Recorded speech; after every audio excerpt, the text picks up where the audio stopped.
My beloved child, every time you evade my voice in your heart, a fragment of your peace falls away along the path. It is not that I am threatening to take anything from you. It is you who are slowly losing the most beautiful part that I, myself, have placed within your heart. I am still there, quietly waiting. If you would only pause for a moment and open your heart even a little, you would realize that I have never left. When you cling to what you refuse to forgive, those chains do not bind the other person's hands. They coil around your own soul, loop after loop. I do not grow tired of waiting, but your heart will grow exhausted if you keep leaning on resentment as your support. I do not come to excuse wrongdoing, but to lead you out of the prison you have built yourself out of memories and wounded pride that you have not yet entrusted into my hands. You still think that not forgiving is something small, a normal reaction to what you have had to endure, so you allow yourself the right to keep that scratch like a kind of evidence, to remind yourself not to forget. But my child, whatever you hold in your heart for too long will eventually take the shape of a shackle clasped around your heart. Each time you bring up the old story, each time you repeat your pain for others to hear, those chains tighten a little more, not around the hands of the one who hurt you, but around your own inner life. I see it, and my heart aches, because I created you to walk freely in the light, not to drag your feet under invisible chains like that. Forgiveness is not a pleasant feeling that appears once everything is calm. It is a quiet decision to open the door for my grace to enter your darkness. I know there are things the other person did that went far beyond what you could bear. I do not deny your tears, nor belittle what you went through. But if you choose to build your life on a wound, you will unintentionally allow that wound to define your worth, to shape the way you see me, others, and the future. Forgiving is not erasing the memory, but placing that memory into my hands so that it no longer has the right to control every thought, every reaction, every heartbeat of yours. When you begin to walk on the path of forgiveness, you do not walk alone. I walk with you and touch places you thought could never be reached. Look back at the long days you have carried your refusal to forgive. Is it really the other person who is bound, or is it you who can hardly breathe within your restless thoughts? You say you don't want to bring it up anymore, yet just one small detail, one careless word, and all the old emotions surge back, proving that the wound is still at the steering wheel inside of you. I do not blame you for being weak. I only want you not to be mistaken. Not forgiving is not strength. It is a prison decorated with arguments, wounded pride, and unhealed pain. Today, I call you to step out of that place, not to defend the other person, but to protect your own soul from being strangled by what you have mistaken for self-protection. From here, I will lead you to look straight at the truth. When you do not forgive, who is it that the chains are really binding? In your imagination, not forgiving feels like a suspended sentence that you hold the right to sign, and you see yourself in a higher position, as if the other person were forced to live under the chill of your gaze. You think that staying silent, avoiding them, keeping your distance, or holding on to the line, "I will never forget," is how you make them pay. But you do not realize they may still sleep soundly, still go on with their life, while you are the one whose heart aches every time you remember, whose breath grows heavy, whose ordinary days are tinged with gloom. The chains are not on their wrists. They lie in your memory, in your emotions, in the nights you toss and turn thinking about what happened. The original wound occurred only once, but by not forgiving you turn it into a scene replayed countless times, and each time, your inner self tears a little more. I stand there and ask you, with all gentleness, yet with great clarity, do you want me to bind up and heal this wound, or do you want to keep it as a kind of asset so you can cling to a reason not to move forward? I can only touch the places you truly dare to let go of, and that is exactly the starting point of the freedom you need more than anything else. There are moments when, to reassure yourself, you say, "No, I don't hate them. I just don't want to have anything to do with them." But look deeply within. Every time you hear their name, your heart still sinks. The memories still rise up like an unpleasant wave that is not peace. You avoid facing the truth, but avoidance does not make the chains disappear. It only causes them to sink more quietly into your patterns of thought. The more you pretend you are fine, the more your wound must tense up, and your inner self spends so much strength just to hold up a calm mask. I see your weariness, while you think, "That's just how I am," when in reality, it is the consequence of a wound you have not allowed me to touch. I understand that beneath that tough exterior, there is often a very real fear. Fear of being hurt again. Fear that if you let go, nothing will protect you against injustice. You imagine that not forgiving is a suit of armor keeping you safe, but the longer you wear it, the more it becomes a burden, making it hard for you to move, hard for you to embrace anyone fully. Many times you hold tightly to resentment because you are afraid that if you forgive, the other person will get away with it, as if justice would be erased. My child, justice does not rest in your hands for you to strain yourself carrying it. Justice is something I keep in my wise and powerful heart. When you decide not to forgive, you do not make me more righteous. You only make your soul narrower, closing it off to others and to yourself.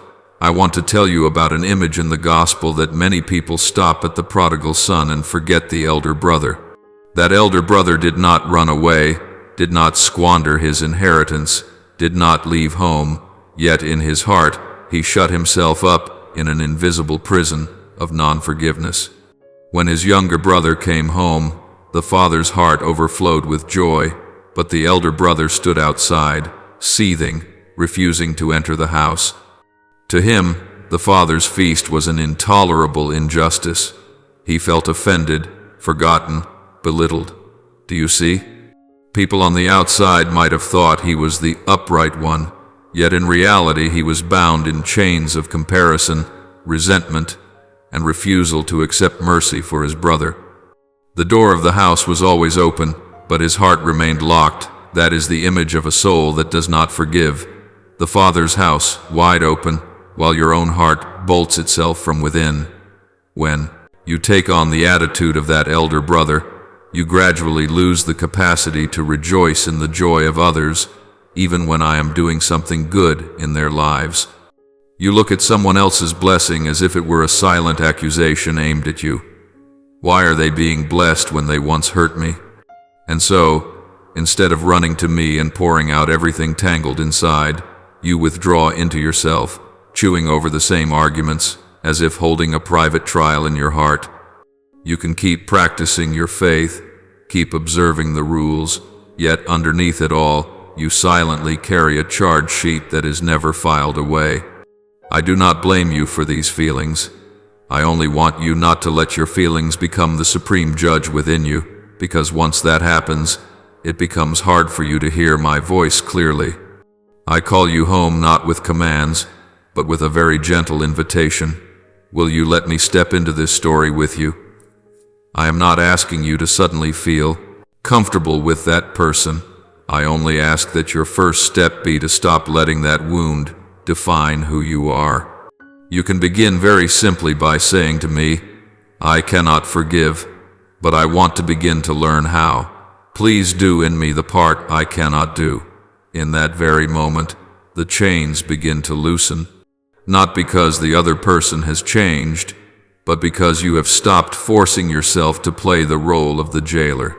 When you allow me to be Father, both to you and to the one who hurt you, you will discover that I do not forget justice, but I always place justice within the frame of mercy, so that no one has to remain forever in prison, not even you.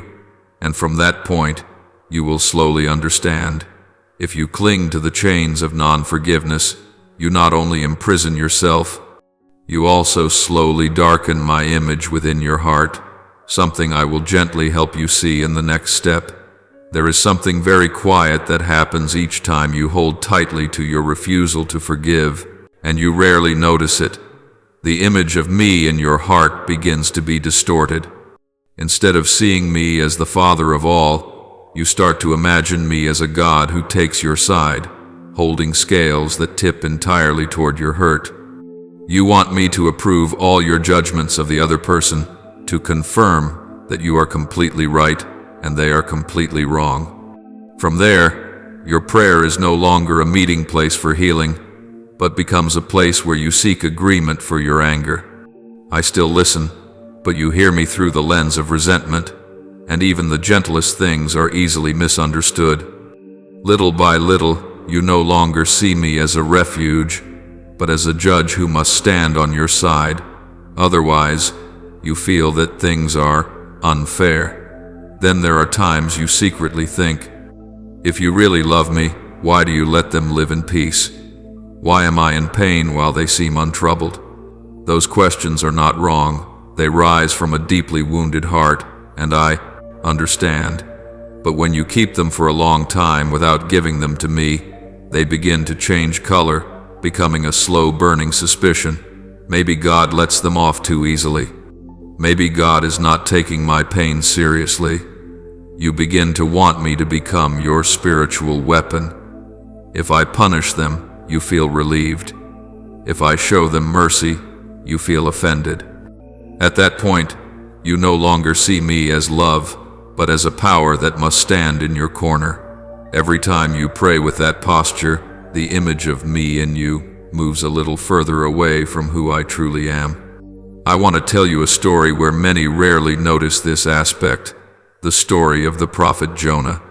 I sent him to Nineveh to call them to repentance. When the people of the city listened, turned back, and repented, I did not let disaster fall on them. Strangely, Jonah was not happy. He was upset that I had shown mercy to those he considered unworthy. He sat outside the city, waiting to see what would happen, as if still hoping for some judgment to fall upon them. Do you see? Jonah belonged to me. He was the one I, myself, had sent. Yet in his heart, he wanted me to act according to his own angry mold. I gently taught him that my mercy is far greater than the narrow view of human beings. Today it is the same. When you refuse to forgive, you are like Jonah, sitting at a distance, watching the other person's story and wishing that justice would unfold according to your script, while I long to heal both them and you. When you shut your heart firmly against the one who hurt you, you also unconsciously close off your ability to trust in mercy for yourself. Because if, deep within, there is a sentence that says, there is no way they can ever be forgiven, then one day, when you yourself fall, that same sentence will turn back on you. There is no way God truly forgives you either. You will begin to question every forgiveness you receive, feeling that you must prove yourself, must live more perfectly than others in order to be worthy of my love. You will easily slip into a state where you still confess, still receive grace, yet inside you are always uneasy. I'm not sure if God really let this go, my child. I do not want your image of me to be that of a harsh Lord, always writing things down, always keeping score. I want you to know me as Father, both just and tender, who does not take sides to crush one party for the sake of the other, but seeks to save both from the wounds they have inflicted on each other. I am calling you back to a right way of seeing me, not to tell you to forget everything you have suffered, but so that you will not let your wound decide what my face looks like in your heart.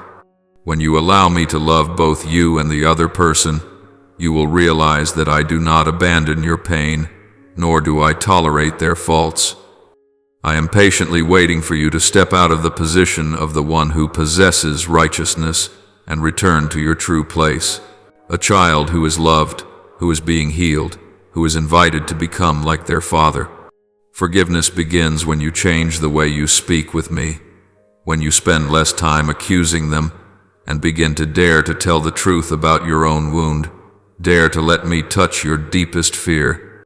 Then prayer will no longer be the place where you look for an ally for your anger, but the place where you rest, slowly letting go of the distorted images you have of me, and also letting go of your demand that I punish the other person in the way you want. And then, once you let me correct the image of my face in your heart, you will slowly discover something else as well. The more you know me as a merciful Father, the more keenly you will sense the times when I quietly step into your life each day with little graces. On the other hand, if you keep nourishing an image of me as a cold, stern God of your own imagining, your heart will grow weary and will hardly be able to receive my tenderness.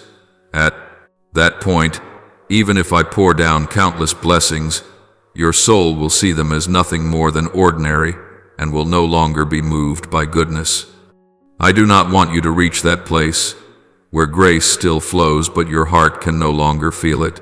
That is why today, as I help you adjust the way you look at me in the context of your struggle to forgive, I am also preparing your heart so that it does not become numb to the gifts I give, something I will keep whispering to you about along this journey. There are days when you still do everything as you ought. You go to Mass, say your prayers, do good works, but inside you no longer feel the same stirrings as before. The hymns and prayers that once warmed your heart now simply pass by like familiar sounds that no longer touch you deeply. It is not because my grace has lessened, but because within you a door has been shut since the moment you decided, in this matter, I will not let go. From that moment, a small, dark space was established in your heart, and gradually it spread like a corner of a house whose window is never opened. My light still floods into your life, but the room you yourself have locked up will be left with nothing but the damp, stale smell of resentment, anxiety, and fatigue. You can still sit in silence before the Eucharist. You can still kneel and recite the prayers you know by heart, but deep within, you are telling me, please do not touch that matter. I do not want to bring it up again. I respect your freedom so much that if you do not open the door, I will not break it down to enter. As a result, your prayer becomes a half-hearted encounter. You offer me what you consider acceptable, while you protect the most painful place with a hard shell. You think this is wise, that it is a way of guarding yourself, but it is precisely that forbidden zone which slows down and weighs down your whole spiritual life. It is not that I do not listen, but that you only allow me to stand on the threshold without letting me step into the room that is truly suffocating you. I remember my own townspeople in Nazareth long ago. I returned to my village carrying many miracles and living words, but they looked at me with a gaze that was too familiar, too boxed in. Isn't this the carpenter's son? They would not allow new light to break open the old frames inside them, and Scripture records that I could not do many miracles there, not because I was powerless, but because their hearts were closed. Do you see? My grace was still there. My power had not changed, but when a heart does not open, grace can only remain outside. When you refuse to forgive, you too can easily fall into a Nazareth-like state. You hear the word, but it does not sink in. You stand before love, but your heart is on guard. My sorrow is not because I am limited, but because you are letting that hardness rob you of the softness and freshness that you could already be living. What pains me more than the wound you carry is the way you trust that wound more than you trust my power to heal. Every time you repeat in your heart, I will never forget what happened, you are tightening the chains another notch. You begin to build silent conclusions. It's best not to trust anyone too much. Better to keep your distance to stay safe. Even God let me go through that.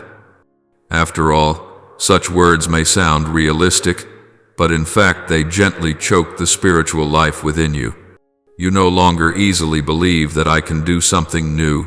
You are no longer quick to surrender as you once were, and gradually your soul becomes hard, drained of vitality, in a way you yourself cannot explain.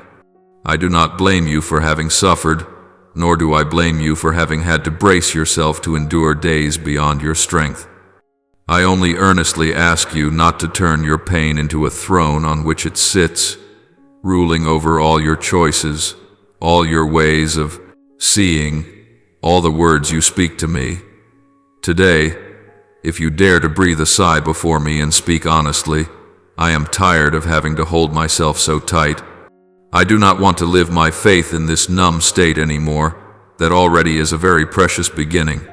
At that moment, the forbidden zone in your heart begins to show a small crack through which my light can slip in, however gently, however slowly. And from those small cracks you will gradually discover that your inner hardness not only distances you from me, but also quietly affects the way you look at each face around you. Each relationship that seems to have nothing to do with that original story of not forgiving. Usually you think the story ends with, "That person and I have nothing to do with each other anymore," but you do not notice that from the day you hardened your heart toward them, your way of looking at many other people has also changed color accordingly. Your tone becomes sharper in conversations that seem harmless. Suspicion creeps into relationships that have never hurt you before. A casual remark from someone can accidentally brush against your old wound, making your reaction far stronger than the situation warrants. I see each time you flinch, each time you shrink back, and I know that not only one person is being pushed away, but many other hearts are being pricked by the thorn you still refuse to remove. The unforgiveness inside you is like a slow, smoldering smoke. No matter how carefully you try to hide it, it still seeps out through your attitude, your gaze, the way you choose your words. If you are a father, a mother, an older brother or sister in the family, you are all the more likely to become a bridge through which that wound spreads to those you love. You retell the old story to your children, at first, as a kind of sharing, a lesson in caution, but the bitterness in your voice sows in them a subtle fear of people. Children who grow up in an atmosphere filled with phrases like, "Never trust anyone too much," "One betrayal is already more than enough," will find it hard to believe that there are still healthy, pure relationships in this world. I do not blame you for wanting to protect your family. I only want you to see that by clinging to unforgiveness, you unwittingly let fear guide the way you love. Instead of passing on trust in a God who heals and intervenes, you pass on a sense that the world is mostly danger, and that even the best hearts will inevitably be torn apart. Meanwhile, I have desired that your home become a place where one can breathe freely, not a place where invisible chains are endlessly multiplied. In your community, in your small group, in your workplace, the same thing quietly happens without you realizing it. An unhealed wound easily becomes a hidden standard by which you judge those who seem similar to the one who hurt you. You become wary, keep your distance, and sometimes draw others into that same perspective with a few comments, a couple of warnings colored by your own subjectivity. Little by little, one person is labeled, one group is branded with prejudice, simply because your private story has not yet been placed in my hands. I do not want your community to become a place where everyone carries around a list of people who are not to be dealt with based solely on unhealed scratches. I long to see your gatherings become spaces where people can receive one another in truth and mercy, not battlefields where each person protects themselves behind cold interior fortresses. What troubles me is that you are not trying to hurt anyone, yet by holding tightly to unforgiveness, you have become a bearer of a kind of contagion that you do not see.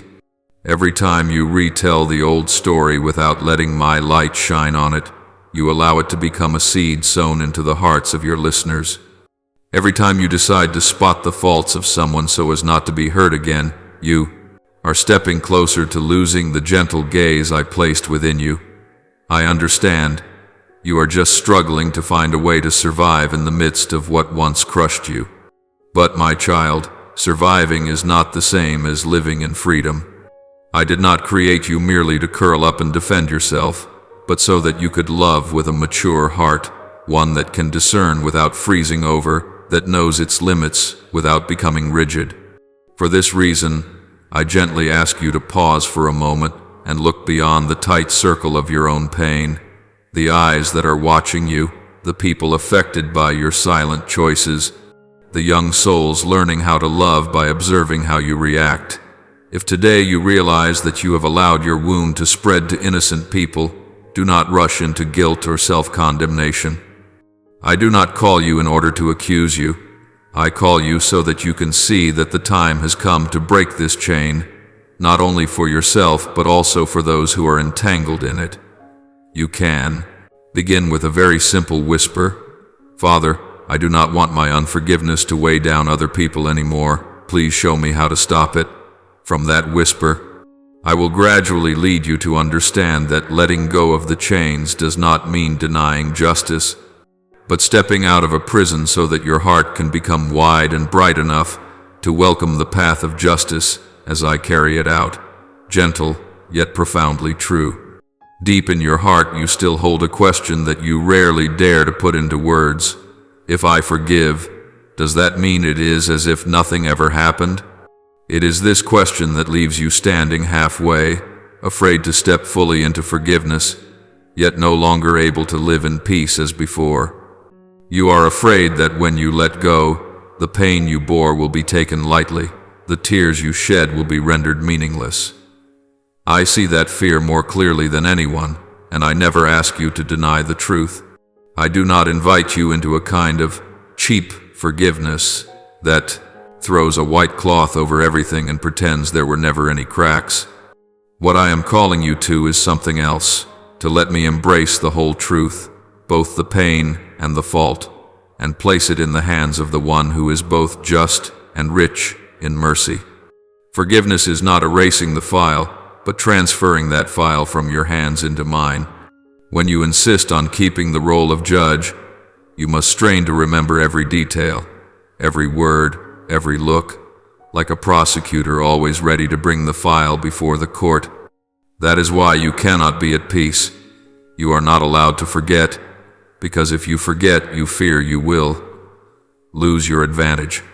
But my child, you were not born to be a judge over anyone, not even over yourself.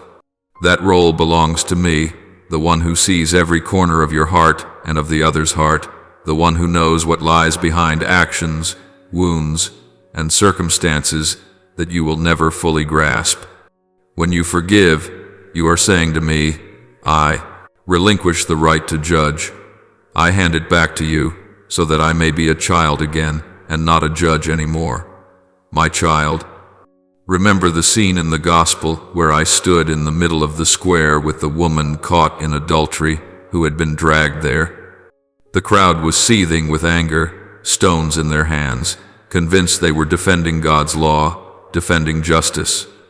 Yet the kind of justice they held was a justice in which there was no more room for mercy, a justice ready to crush a human being with just a few stones. I did not say, her sin is no big deal, nor did I deny the law. I simply and gently brought justice back to its true place. Let the one among you who is without sin be the first to throw a stone at her. As each stone fell to the ground, it was not the truth being denied, but each heart being forced to look again at itself.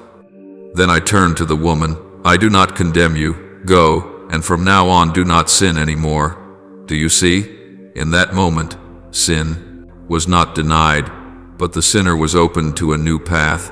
Forgiveness is like that. It does not erase sin, but it opens a door for both sides to step out of the place of throwing stones and being stoned. When you refuse to forgive, you place yourself in the role of a lifelong victim, as if your whole story could be reduced to that one moment of hurt. What you say, what you do, what you choose, all are more or less governed by that scar of honor you keep inside. But when you decide to forgive, it is not you saying, I lose. It is you refusing to let the wound define who you are. You are no longer only the one who was hurt in the past, but the one who dares to cooperate with me in the work of healing, starting first of all with your own soul. You begin to see that you are no longer bound to the role of the pitiable one, but becoming someone who takes responsibility for the road ahead, how you will love, how you will trust, how you will live after all those fractures. Forgiveness helps you rise, lift your head, and look forward with a heart that is not perfect, but is being patiently shaped by me day after day. I do not require you to forget immediately, because I know your memory does not operate with a simple switch. I do not ask you to suddenly feel at ease with the other person either, because emotions do not turn on command. I ask you only for one very small yet very important step. Stop cursing them in your heart and begin to ask for the grace to bless them. At first, perhaps all you can say is a very awkward line, "Lord, I do not yet know how to bless them, but please, do not let my heart keep cursing them." Then little by little, as you allow me to work within you, you will be able to add, "Please give them what they truly need. And please heal the part of me that still trembles whenever I think of them." These clumsy prayers are the very first steps into freedom. You are no longer binding yourself to the spiral of resentment, but opening a way out for your own heart. And in the end, in the midst of all these inner struggles, I remain quietly, patiently, placing before you one gentle yet serious question. If you keep holding on to your refusal to forgive, whom is that chain binding more tightly? I do not ask to make you feel ashamed. I ask so that you will dare to look honestly at the tired face you see in the mirror. You can choose to cling to your files, to cling to the role of victim, to cling to the right to judge for yourself, but the price is that your heart grows heavier and more closed. Or you can choose to hand the file over to me, to let me take care of justice, while you are free to learn again how to live like a free person, someone who knows how to love, to trust, to move forward without dragging chains along with every step. I will not force you, because love is never coercion, yet I will always be there, waiting for the day you place the bunch of keys into my hand, so that together we can open the door and step out of the prison you have stayed in for far too long. On that day you will understand, forgiveness does not let anyone get away with it cheaply, but first of all sets you free from the life sentence you unknowingly pronounced upon yourself. My child, after all your hesitations between holding on and letting go, between clinging to judgment and longing for peace, I want to gently take your hand and lead you back to a very basic truth you have often forgotten. Your soul was not created to live on fear, resentment, and suspicion.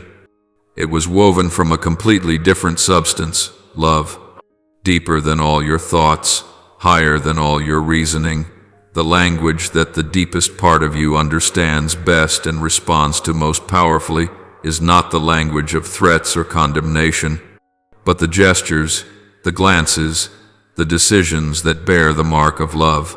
When you close your heart because of hurt, you are not only closing the door on the one who wounded you, you are also choking off the most natural language of your own soul. The more you let bitterness speak, the harder it becomes to hear my gentle voice whispering within.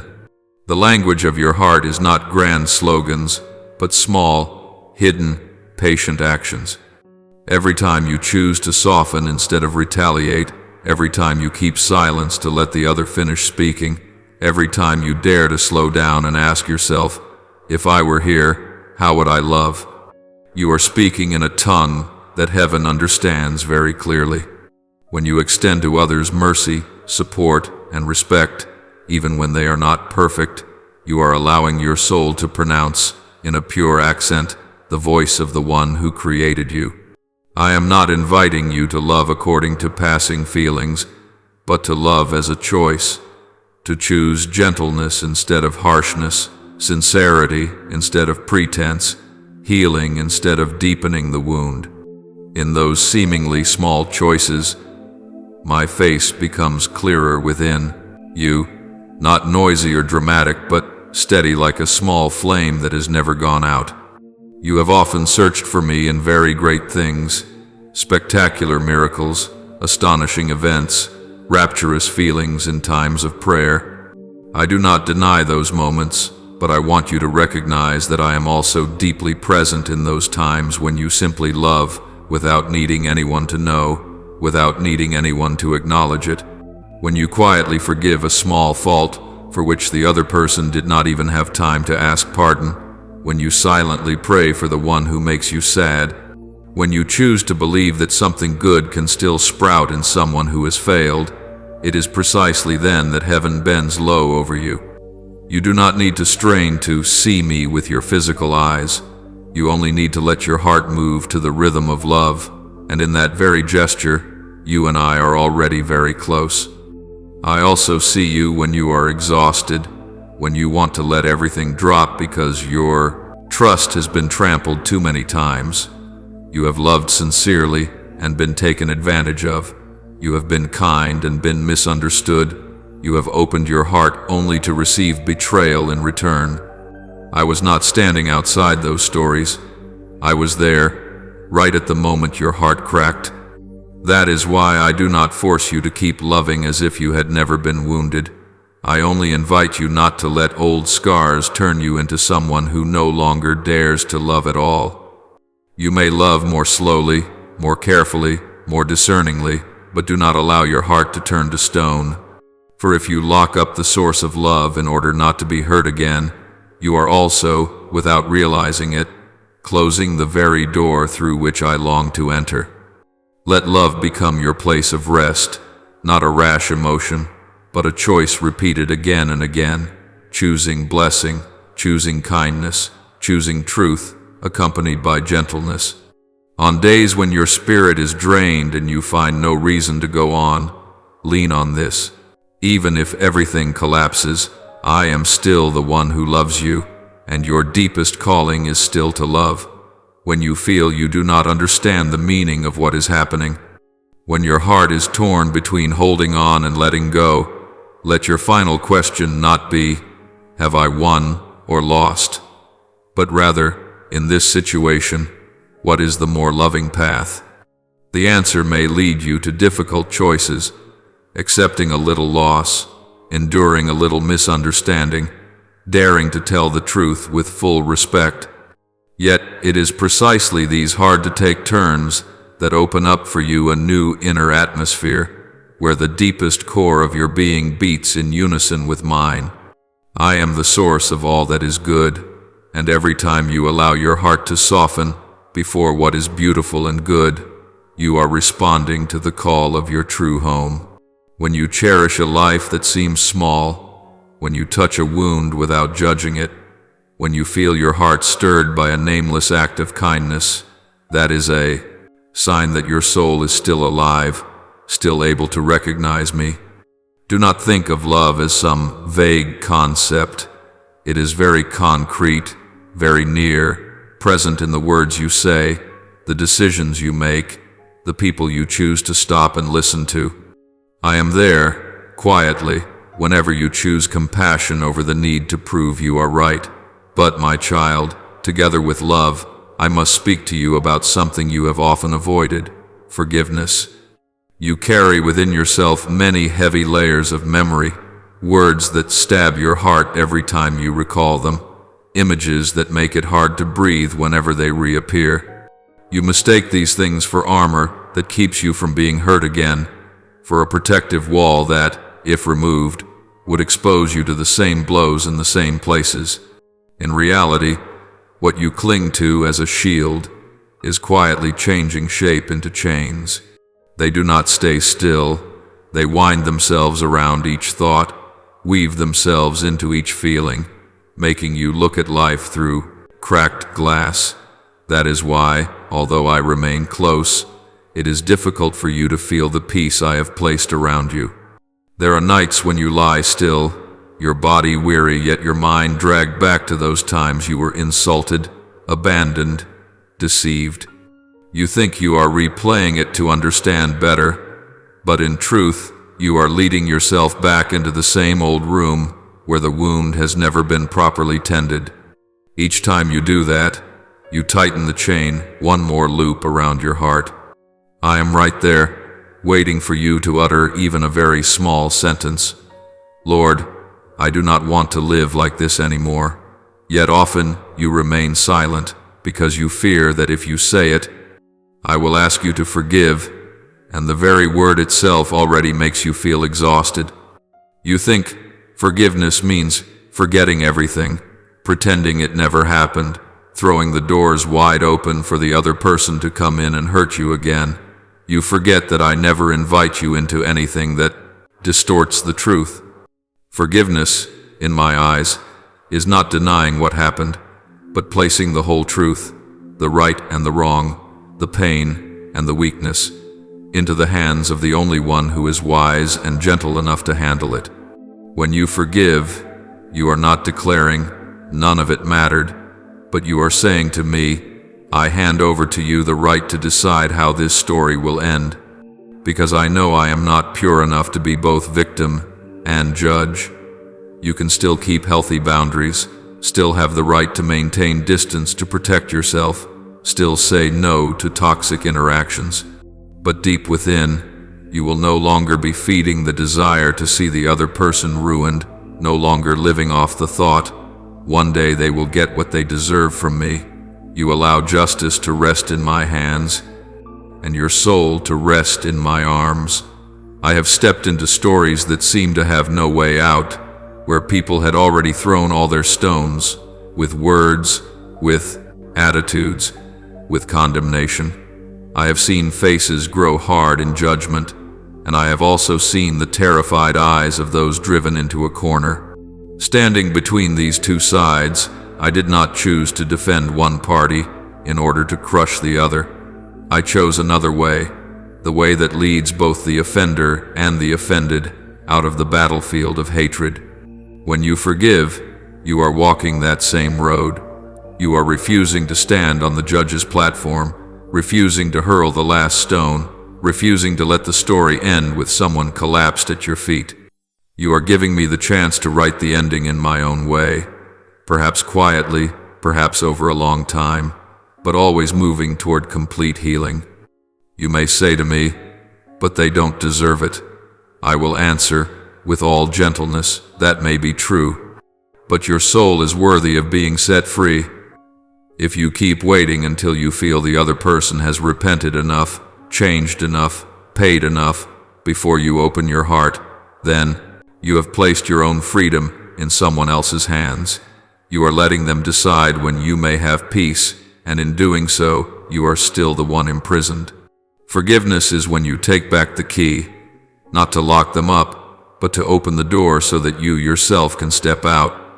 They may still not understand, still not admit their fault, still not return, but you no longer live dependent on their reactions. You are free to love in a more mature way, to love without condoning, to be kind without being lax, to be generous while remaining clear and grounded. I know that to do this, you cannot rely on your own strength alone. If you lean only on reason, you will list out a whole series of arguments proving that holding on to resentment is entirely logical. If you lean only on your feelings, you will always circle back to the starting point every time old memories rush in. That is why I do not tell you, forgive by your own strength. I invite you to forgive with mine. You may. Speak with complete honesty. I don't want to forgive, but I no longer want to live in resentment. Please do what I cannot do. That confession does not make you weaker in my eyes. On the contrary, it is the moment you stand in your true place, the place of a child who dares to let their father help instead of struggling alone inside wounded pride and hurt. My child, I invite you to look back on your own journey. How many times have I quietly overlooked your wandering steps? How many times have I patiently waited for you to return? How many times have I welcomed you with a gaze free of reproach, even though you have fallen in the same place over and over again? I do not use your stumblings as evidence to keep you forever outside the door. I use them as opportunities to love you deeper, truer, closer. If you allow that image to touch your heart, you will slowly feel less need to cling so tightly to the right to judge. You will no longer need to be the one holding the scales of justice, because you know there is one who has been doing that far better than you, and who does it in the pure light of a heart utterly without stain. Therefore, I ask you to remember this well. Forgiveness is not first of all a gift you give to the other person. It is a door you open for yourself. Each time you take one more step on the path of letting go of resentment, you are drawing nearer to the true language of your own soul, which is love, nearer to the true heartbeat of my heart, which is mercy. You lose nothing at all, except the burden that has weighed on you for far too long. You do not lose your dignity. On the contrary, you stand taller, freer, because you no longer drag around the chain on the wrist of your spirit day after day. I will walk with you in each of those small steps, not pushing you, but always inviting, always patient, always waiting. And someday, when you look back, you will recognize this. The day you chose to forgive was not the day the other person escaped punishment, but the day you truly stepped out of the sentence your own heart had been pronouncing on you all this time. Engrave this in your heart like a whisper that never goes out. You did not appear in this world by accident, nor are you walking through the years only to endure and then disappear. Even the chapters of your life you wish you could tear out of the book of your story, the days of betrayal, the times you were misunderstood, the lonely nights clutching your bitterness, are not outside my sight. I do not create evil, but I can bend what is crooked and broken, turning it into material for your journey of growth. Each person I call carries a mission that belongs to them alone, and so do you. You are a stroke in my great design that no one else can replace. When you let yourself be chained by unforgiveness, you are standing still in the middle of the road, while your calling waits ahead of you, a place only those who dare to lay down their burdens can reach. I do not blame you for stopping, but I do not want to see you remain forever at a narrow bend in the road while a long path filled with good things I have prepared has yet to be opened before your eyes. You often imagine that my intention for you must be something grand, a great work, a prominent position, an achievement that makes others look up to you. But before I entrust you with anything great by the world's standards, I always begin with something hidden, reshaping your heart to resemble mine. A heart still hardened by hatred, still seething with blame, still secretly keeping a list of others' sins, will find it very hard to truly hear my whisper amid the noise of the world. You may carry out many pious actions by your own effort, but if inside you still cling stubbornly to what you refuse to release, every step of your service will soon grow heavy, easily sour and weary.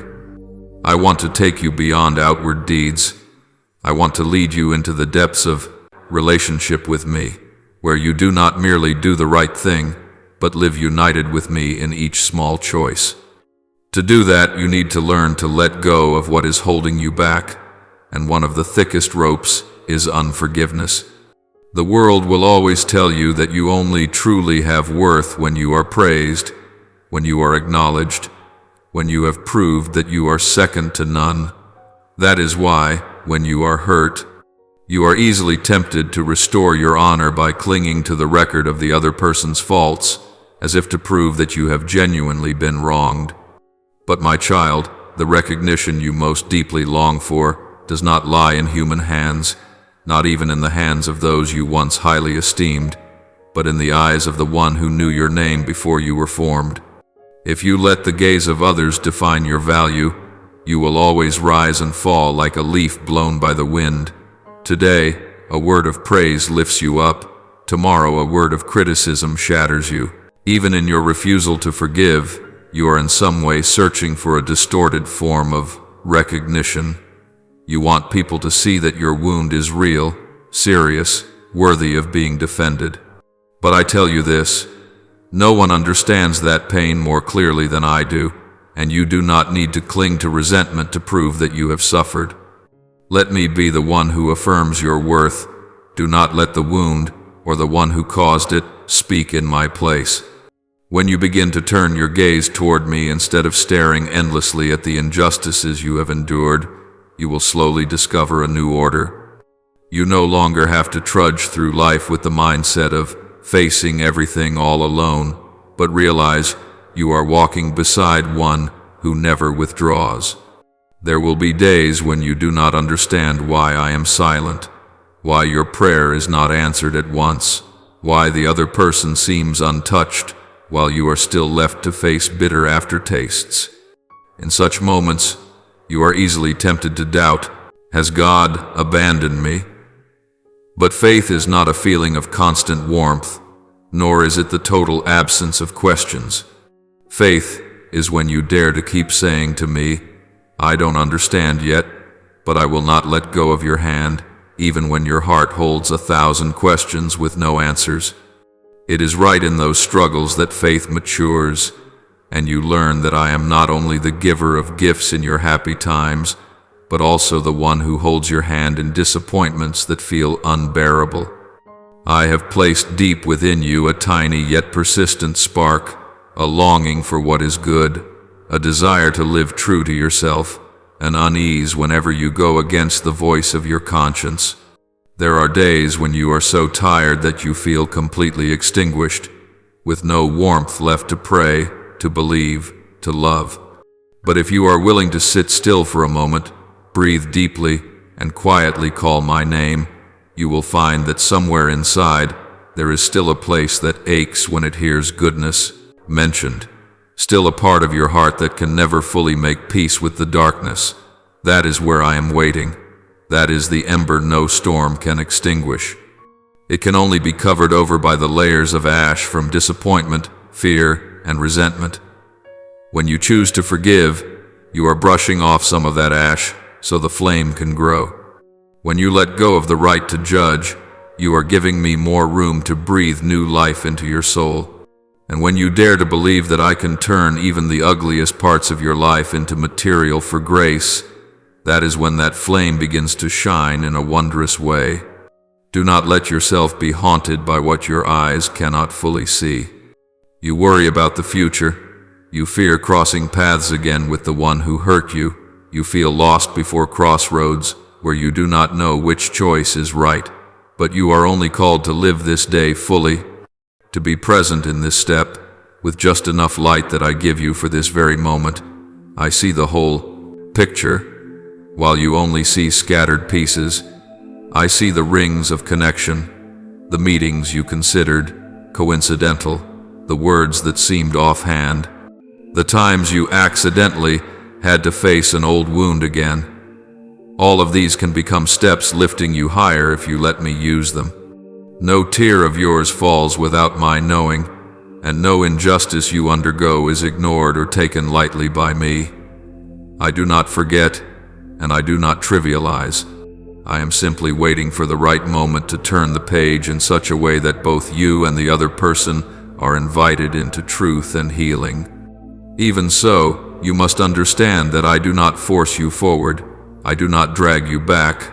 I only earnestly invite.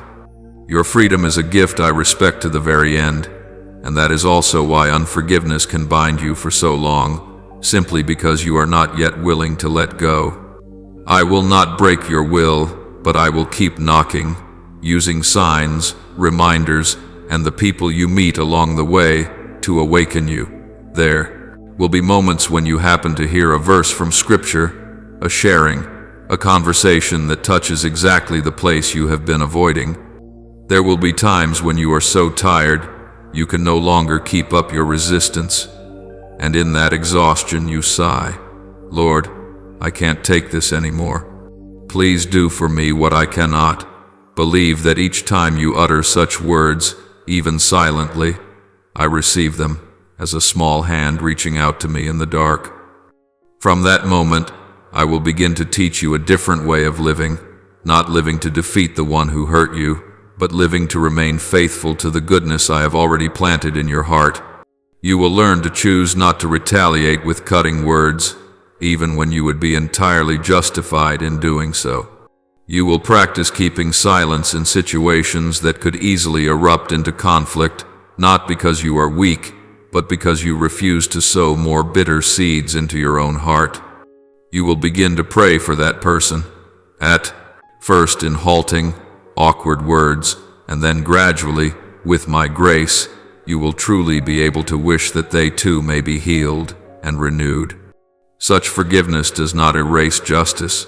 I remain the one who holds the scales of truth, but it frees you from a heavy role you were never created to carry. Let me say this to you as the final affirmation I want you to hold close to your heart. You are not your wound, and you are not the sum of someone else's faults.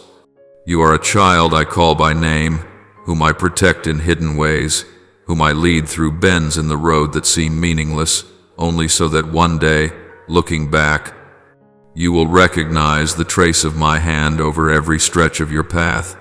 What you have suffered, I do not forget. What you fear, I see clearly. What you do not yet understand, I will gradually reveal to you, in the way and at the time that is best for your soul. Your part is not to let yourself be locked forever into the role of the victim, not to shut yourself inside the stifling room of resentment. Open even a small crack in the door of your heart, if only with a whisper, "Lead me out of this prison. I do not want to stay here anymore. The rest, leave to me." I will not leave you alone on any stretch of the road, and it is precisely through the scars you have entrusted into my hands that I will make ever clearer the unique purpose I have prepared for you from all eternity. There are moments when you fall silent in the middle of a tangled mess of thoughts about hurt, resentment, and all the things you label as unforgivable, and I long for you to see beyond the narrow little circle of your own self. Since ancient times, countless people have been walking toward me from every road this world can offer, some crossing dry, barren lands full of dust and sand, some climbing their way through treacherous mountains, some coming from noisy cities where the roar of traffic and ambition drowns out the very breath of the soul, and others from lonely valleys where the wind through the grass sounds like a whispered prayer. There are those who hold power in their hands, who once wore glittering crowns on their heads, yet in my presence they quietly bow low and let their worldly radiance sink to the ground. There are others who have nothing but a worn-out set of clothes and a heart that no longer knows where to put all the scratches of life so that it will stop bleeding. All of them, whether they know it or not, walk on because of a longing that has no easy name, a hunger that does not belong to the body but to a soul searching for a place of true refuge. Many among them have no idea what they are looking for. They think they only want a little more peace, a little less anxiety, a little less pain over relationships that have broken apart.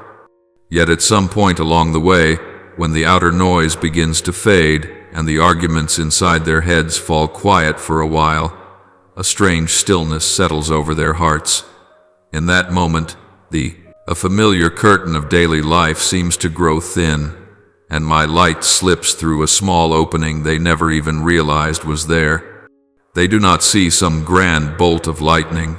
They simply notice something very gentle, that perhaps I have been there all along, touching their lives through every twist and turn, and they had never been quiet enough to recognize it.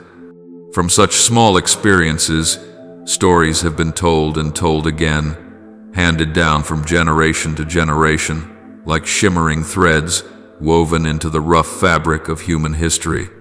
Each story is unique, no two alike, yet they all share one hidden truth. The door to me has never been locked from my side. It is the human heart that draws the bolt. And it is not fear, not resentment, but only love, trembling, unfinished, still learning to walk, that can open that latch. From the beginning there have always been wanderers who lifted their eyes to the night sky, where countless stars hang above like questions without answers. They had no manuals to follow, knew no sacred texts by heart, carried no complicated formulas for prayer. Their only luggage was a burning desire to know what they were alive for, a hunger for meaning that made their hearts feel as if they were glowing in the fire. When they gazed at the vaulted heavens, they felt short of breath before a vastness beyond their understanding, and it was precisely within that sense of being overwhelmed that their souls began to open. They suddenly sensed that the breath driving the winds across the earth was the same breath moving in and out of their own lungs. They did not yet call me by name, did not yet know me as Father, but they dimly felt that there was a life greater than all things, embracing both the universe and their small existence. Their encounter with me did not begin with arguments or theories, but with awe before beauty and mystery. That astonishment was the soul's first language, without debate, without analysis, only an inner pair of arms stretching wide to receive. There are also those who, exhausted by noise and constant collisions, decide to step back from the crowd. They seek out quiet places, a small, dim room, a lonely hillside, a stream where only water and birds can be heard. They imagine they must escape the world in order to be closer to me, as if I only dwell in places of stillness, far from turmoil and gossip. But what startles them is a discovery quite different from what they expected, that the silence does not create my presence. It reveals the one who has always been there, in every sound, every movement, every passing moment of life. When the stream of their thoughts stops rolling like waves, when their inner self-justifications and self-accusations quiet down a little, they begin to hear the beating of their own hearts more clearly. And deeper still beneath that rhythm, like a current too low for ordinary ears to hear, another pulse is moving, steady, faithful, gentle, without beginning, and other, without end. It is my river of love, flowing through all that exists, through space and time, never noisy yet impossible to stop. When souls touch that depth, many of them tremble. Some begin to weep without knowing why, only feeling as if they have just recovered something precious they lost long ago. The sense of being seen, being held, being accepted, even in the twisted, wrinkled parts they try to hide from everyone, including themselves. They are unsettled when they realize that the life pulsing through each of their cells is not something separate from the life that keeps those mountains standing firm and that river endlessly flowing. They no longer see themselves as lonely stones thrown into a vast universe, but as small notes in a great symphony of creation. In that very moment, if you pay attention, you will notice that your own story of an unforgiving heart is also part of that music, not outside it. I am not standing far off in some distant corner watching you struggle, alone.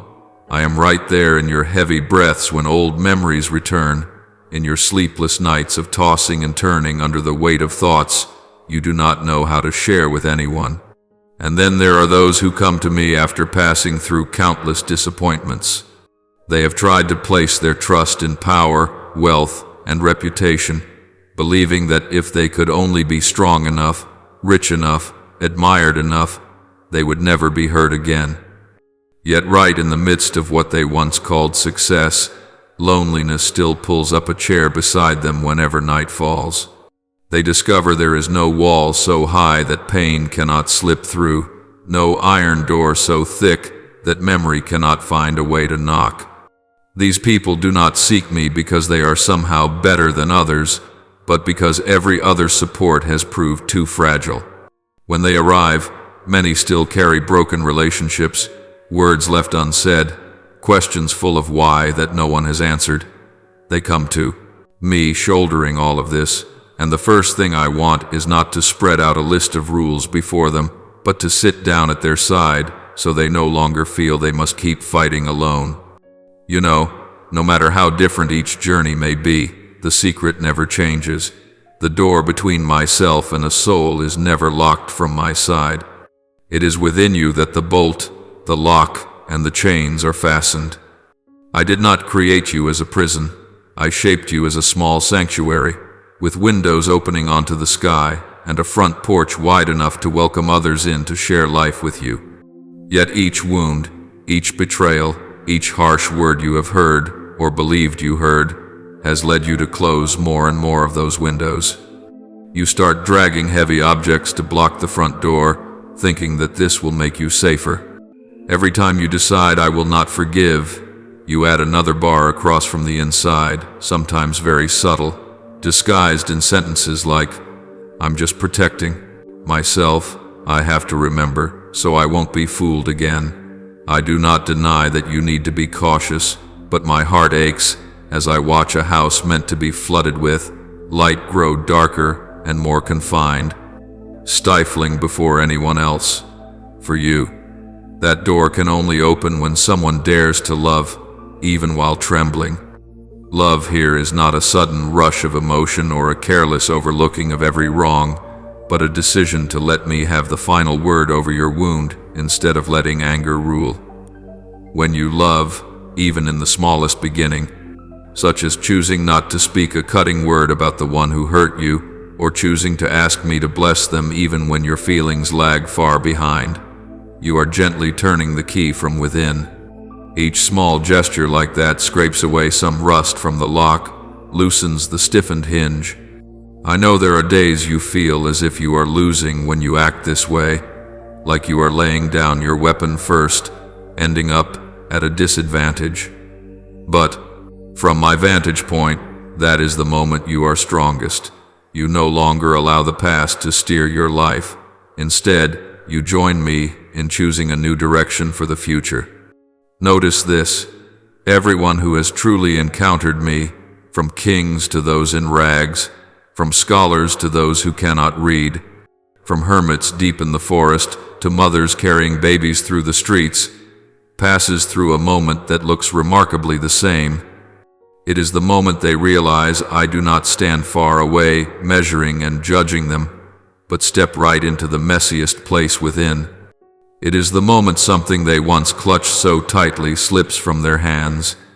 A habit, an illusion, a grudge, a mask. For the rich, it may be status and possessions. For the poor, it may be the bitter belief that they are forever victims. For you today, it may be your sense of having the right not to forgive. When you hand that over to me, you do not lose justice. Instead, you entrust it to the only one wise and compassionate enough to carry out justice without crushing a soul. Few realize that countless pilgrimages have taken place not only along dusty roads leading to shrines and temples, but also in the hidden depths of the heart. Every time you step out of your fear to speak honestly to me, "I am so tired of holding on to this," you have walked another stretch of the road home. Every time you choose silence, instead of digging up the past to tell it again just to feed your anger with someone's sympathy, you break one more link in an old chain. Every time you sit with me in quiet, letting your tears fall without decoration or excuse, you are allowing me to touch a little deeper into the place you believed was frozen forever. All these small steps, however insignificant they seem to you, are the firm footprints of a real pilgrimage. The journey from the prison you built for yourself into the house of freedom I have prepared for you from eternity. You can keep standing outside, still, clutching the stone in your hand, waiting for an opportunity to justify the hardness of your heart. Or you can, like so many souls before you, let the stone slip from your fingers so that your hands are free to embrace yourself and gradually learn again how to embrace others. I do not wrench the stone away from you. I respect you too much for that. I only whisper a gentle invitation. If you believe that I am just and merciful, will you dare to entrust me with the final outcome of this story? Those who have walked this path before you, in their searching, have discovered this and lived it out through both tears and smiles. The door that leads into me is always open. Only the latch on the inside waits for your hand. And I, with all the patience of a father who never gives up, am still waiting for the moment when that small click sounds in the silence, when the lock of your heart finally begins to turn. The chains fall away at your feet, and you step out not as someone who has defeated another, but as a child restored to yourself, restored to freedom. When the chains of resentment in your heart slowly begin to loosen, you will start to notice something very strange. The place I choose to dwell is not only in church, not only in those fervent moments of prayer, but also in very ordinary faces, even in faces that are torn and tattered. There are people who have never studied theology, who are not skilled at meditation, who do not know many prayers by heart, yet their hearts refuse to walk past a fallen person without stopping. They cannot close their eyes to an empty stomach, to a pair of reddened eyes, to a shivering body lying on a cold pavement. They may not use elegant words, but their hands always know how to reach out at the right moment. Their shoulders always know how to bend down in the right place. In such moments, if you look closely, you will see a very peculiar kind of light, not blinding, not sensational, just a quiet warmth rising in the product eyes of the one who has been touched. In that very moment, even without thunder or lightning, a sacred encounter is taking place. I am standing there, between you and the little one before you, receiving every touch, every word of comfort, every piece of bread broken and shared as though you were doing it to me. Every time you dare to stop, to dry a tear, to hold tightly a hand that is trembling with loneliness or fear, you are touching the deepest place in me, even if you never think to call it spirituality. There are some souls who meet me most clearly, not in withdrawn silence, but right in the place where others are hurting. They cannot hear the groan of the sick and remain unshaken inside, cannot see an old bent figure shuffling home alone without slowing their steps, cannot look away from a child pushed to the margins without wanting to stretch out an arm to shield them. For them, every forgotten face is an invitation, every hunched back is a knock at the door, every searching glance is a wordless prayer rising all the way to heaven. I once whispered this to my disciples: "Whatever you do to the least of my little ones, you do to me." Today I still repeat that same word quietly on the lips of those who let compassion lead the way. They do not see halos, they do not hear angels singing, but they can feel a strange peace flooding their hearts every time they bow down to serve. That peace is not the feeling I am better than anyone else. It is more like a gentle whisper: "You just touched me." Through each tender gesture, they gradually come to understand. God's home is not only some distant place in the skies, but hidden in the heart of every person, especially those who are shattered, torn, with nothing left to cling to. Then there are those who discover my presence in another way, through beauty. Not the superficial beauty that easily creates illusions, but the beauty of harmony, of order, of truth, heard most clearly through music. When a soul pours itself entirely into the keys, the strings, the beat of the drum, what they create is no longer merely sounds placed in a row, but becomes a sigh, a word of thanksgiving, a silent yes that cannot be put into words. Some people only have to let their trembling fingers touch the keys, and they feel as though their hearts are being cleared of some of their dust. The inner chaos begins to settle into order. These melodies, whether simple or sophisticated, if they rise from an honest heart, usually carry something that exceeds human strength. They draw you out of petty thoughts, lift you above narrow calculations, and open within you a wide space where you feel small but not crushed, humble but not demeaned. In that moment, you and I are looking in the same direction, toward true beauty, which reflects me like a clear mirror. When you let music become a bridge, you begin to learn a very deep lesson. I am not only the one who listens to your petitions, I am also the one who invites you to collaborate in creation. From the beginning, I fashioned the world through word, through rhythm, through harmony. Every time you pour your talent, your feelings, your sweat into a piece of music, you are stepping into that work. You allow my heartbeat to resound through the beating of your own heart. You allow my harmony to flow through your still limited hands. Honest songs, even if technically imperfect, are spiritual bouquets offered to me.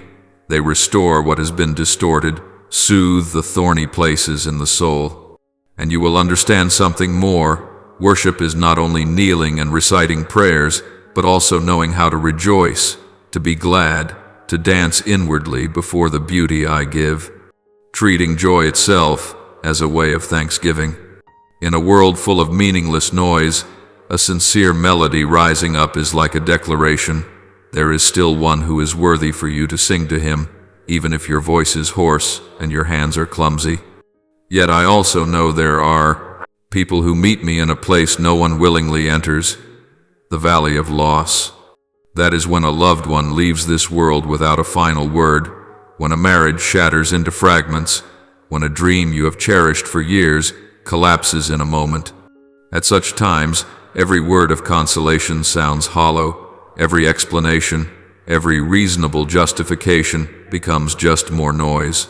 You no longer have the strength to pretend to be strong, no longer care to keep a polished image in the eyes of others. Your sobs break out raw. Your cries are no longer polite, no longer measured into tidy phrases.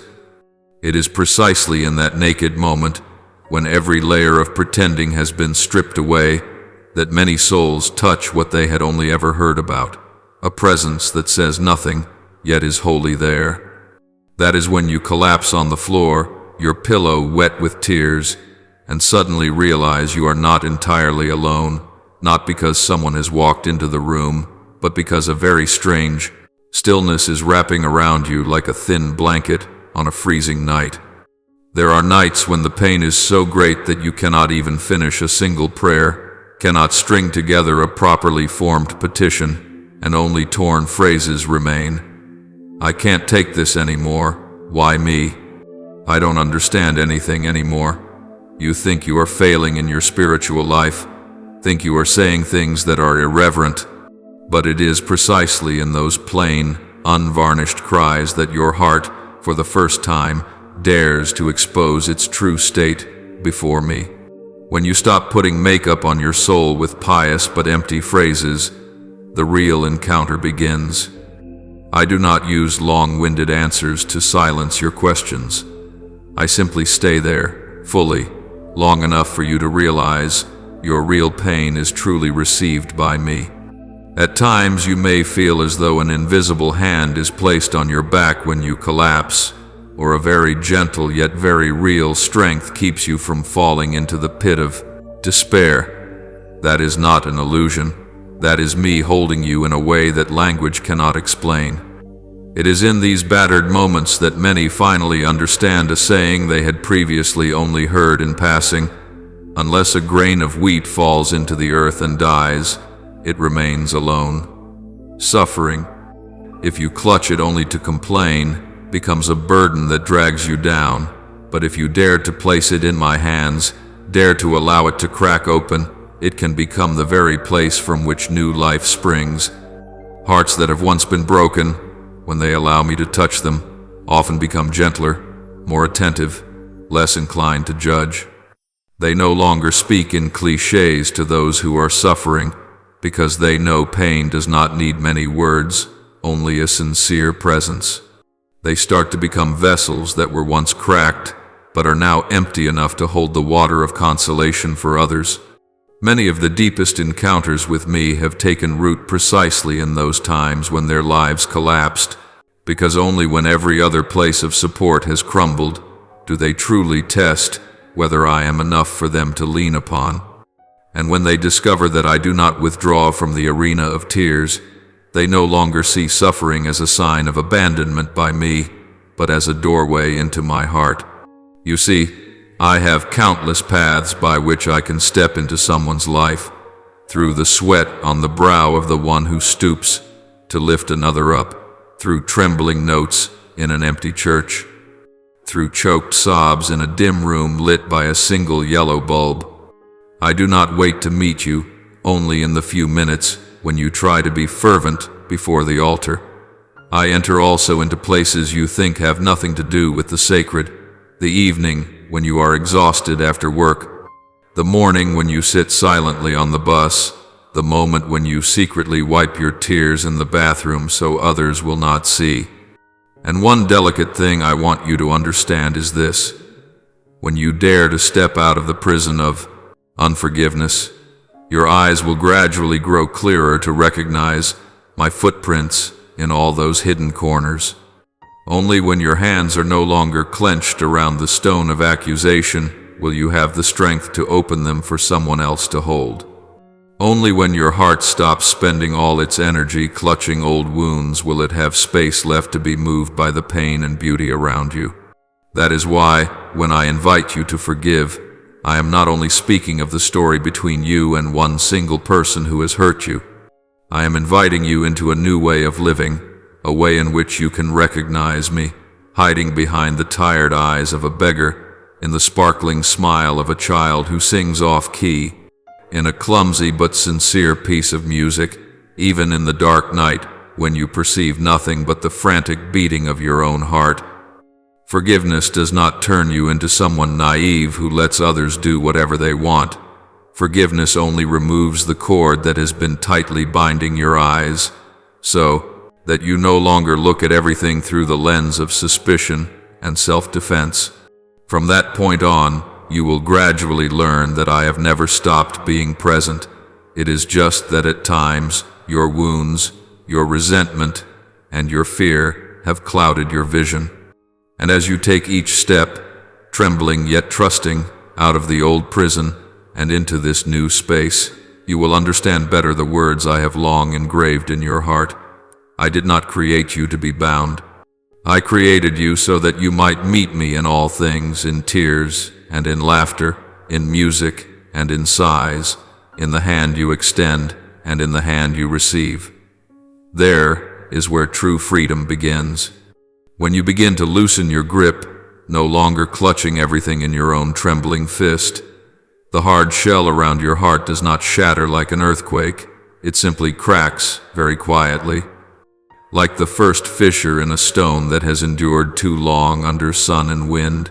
Through that seemingly tiny crack, a gentle light starts to slip in, at first only as a thin streak, not yet enough for you to see clearly, but enough to dispel the suffocating darkness you thought would last forever. The wound you once hid and fiercely defended with all kinds of arguments gradually ceases to be the place you force yourself to look away from whenever it is touched, and instead becomes a window opening outward beyond yourself. Within the pain that still remains, you suddenly see something wider than you, beyond your personal story, beyond right and wrong, loss and honor.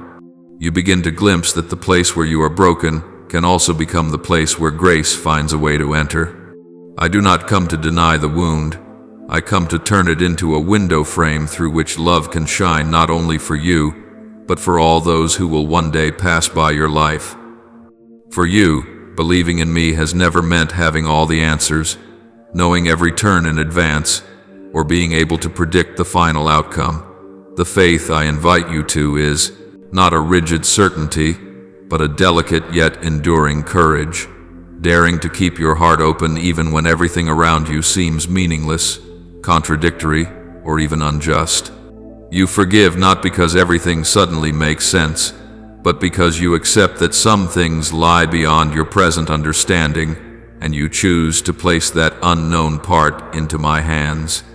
It is precisely when you say to me, "I do not understand, but I will not close my heart," that you are living the very core of faith.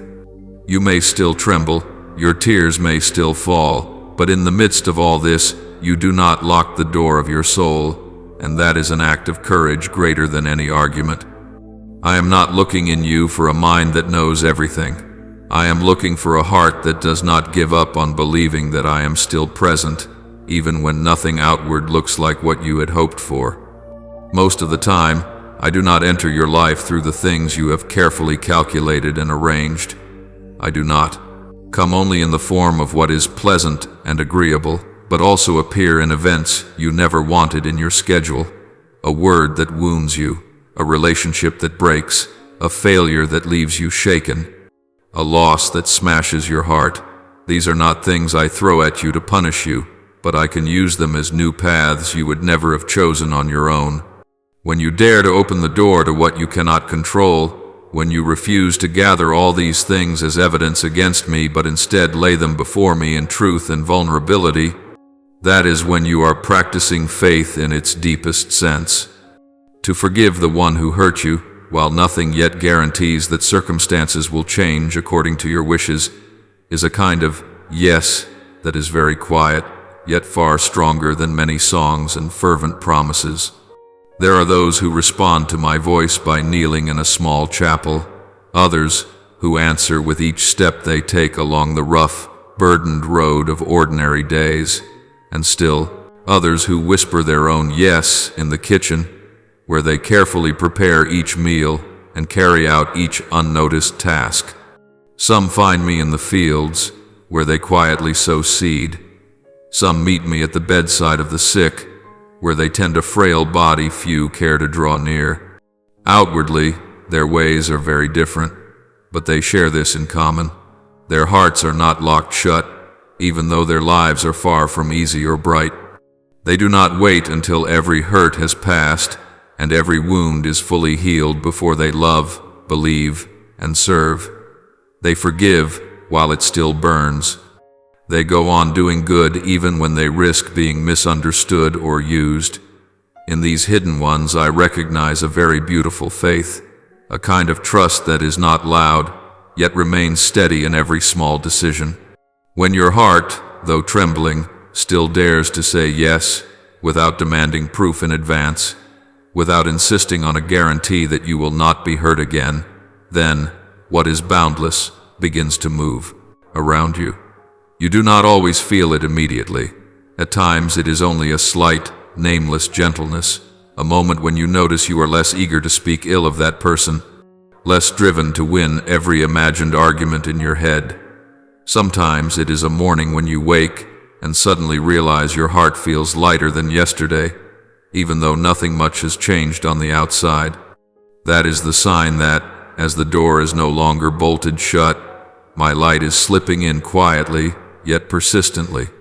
You think you are simply trying to live a little better, but in reality, it is I who am flooding into the room of your inner life, like the first light of day pouring through a window you forgot to open for a long time.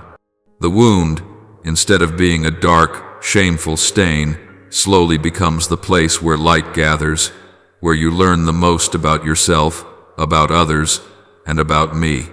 There are souls who, by opening themselves to me in this way, are gradually used by me as conduits for a voice that does not belong to this world. They are not necessarily people who stand out or are widely known. They may be a simple mother, a quiet father, a young person who writes a few lines of sharing, an old person praying silently for the generations to come. Yet in the words they speak, in the way they keep silence, in the way they touch the pain of others, there is something that goes beyond their own capacity. It is the echo of eternity speaking gently through a fragile tongue. They do not use words to win arguments or prove they are right, but to awaken, to stir, to remind the one before them that they are still capable of love, that there is still room in their heart for light to enter. These are my prophets and poets in the midst of ordinary life, those who allow me to use their forgiven wounds as an answer to the suffering of others. Such people often learn a profoundly important lesson. You cannot receive my word with a soul packed full of noise, calculations, and the urge to assert yourself. My voice cannot force its way through the noise of resentment, anger, and those long inner self-justifications. To hear me, you do not need to become spotlessly perfect, but you do need to be willing to lay down what is cramming every empty space inside, the thirst always to be defended, the craving to prove you are right, the desire to pay back hurt in full measure. The silence to which I call you is not merely refraining from speaking, but ceasing to replay in your mind the accusations against others, ceasing to stage again and again the old scenes with the ending you wish had happened. When you dare to stop that spinning cycle, even for a few minutes each day, You are clearing a space for another sound to be heard, a sound that is not loud but sure, that does not shout yet, is strong enough to reach the very depths of your heart. An encounter with me, especially in the deepest place of your wound, always requires a certain letting go. You cannot cling to the role of judge and at the same time wish to be the child resting against the Father's chest and truly feel peace. I do not require you to come to me in some beautiful state, unbroken and intact, but I do ask that you not come to me while still clutching your desire to control others and even to control the way I should act. I want you to become a vessel, not a stone. A vessel has an inner hollow, a space to hold. A stone is solid through and through, leaving no room for even a drop of water to seep in. When you allow your heart to have an empty space, the space of accepting that you do not fully understand, do not fully grasp, do not fully decide, you are preparing yourself to become the vessel I can fill. That vessel may still bear cracks, but I often choose to let my water flow precisely through those cracks, so that my water can find its way to those around you who are parched. The cleansing of this vessel is not a one-time event, completed in an axe instant, but a long journey in which, day after day, you persist in letting me lead you into corners you seldom dare to touch. Some days I only gently remind you of a seemingly harmless remark that in fact wounded someone. Some days I bring back to your mind a cold attitude arising from an unhealed wound. It is not so that you are crushed under guilt, but so that you may see the sediment settled at the bottom of your heart that needs to be stirred up and washed away. At times I ask you to find the courage to approach the person you once avoided, just to say a simple word, or simply not to turn away anymore. At times I lead you to the sacrament of reconciliation, so that you yourself once more stand under the outpouring of forgiveness, lest you forget that you too were once the one who needed to be loosed from your bonds. Each time you let me do this, your heart becomes a little more spacious, the vessel inside a little cleaner, more ready for my living water to be poured out. The water of the Spirit is not poured out for you to store as a private treasure or to keep as proof that you are more devout than others. The Spirit comes to soften what is hardened in you, to smooth your sharp edges, to warm those places where you became cold out of fear of being hurt. That stream will seep into regions once frozen by lack of forgiveness, so that little by little you can look at that person, at those who resemble them, and even at yourself, with eyes less inclined to judge. Then forgiveness is no longer a heavy command, but becomes the natural fruit growing from soil that has been watered. You will be surprised to discover that you no longer need to pretend to be magnanimous. Your heart simply ceases to wish disaster on the one who hurt you and begins to ask for good things for them, while still maintaining the boundaries needed to protect your own wholeness. That is the sign that the water of the Spirit is no longer merely flowing around you, but is flowing in you and through you. You are invited into this journey not because I need another proof that my teaching works, but because your own life is thirsting for it more than you realize. The chain of unforgiveness you once believed was the anchor keeping you from being swept away is, in fact, what weighs you down and makes it hard for you to take new steps. When you dare to hand over the right to condemn to me, you become lighter, and from there you can share in shaping the world the way I do, by healing, by patience, by small yet faithful choices. You no longer revolve only around the story of how you were hurt, but gradually become someone who can listen to the wounds of others, who knows how to place a gentle hand there. Because you know what it is to have me touch your own deepest pain. And in every step you take, every word you speak, every embrace you give, every silence you choose, the world will sense something of me, not because you are perfect, but because you have allowed your shells to crack, so that my light may stream through and my living water may pass through your very fractures. When you begin to loosen the knots inside, when you dare to place into my hands the ring of keys that has made your fingers bleed, The first thing that changes is not your outer circumstances, but the way you see everything around you. Resentment no longer fills the whole frame, and gradually, things that once seemed utterly ordinary begin to reveal a strangely deeper dimension. You may not be able to name it at once. You only feel as though the air is lighter, your steps less heavy, your heartbeat less frantic whenever the past brushes by. In precisely that fragile quiet, I have space to whisper to you many things I have long desired to say, which the noise within you once drowned out. And in the place where you thought there was only the darkness of your wound, I begin to kindle tiny rays of light in ways that many generations before you have known, though in each age and each life the form is different. There were times in history when people sensed me vividly in direct encounters, in strange signs that the records of time still preserve as mysteries causing many to wonder.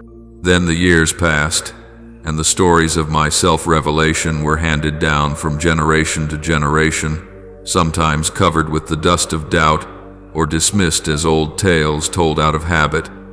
Those born later easily ask, were these things real, or merely the embellished stories of our ancestors? Yet however much the way people tell the stories may change, one reality has never changed.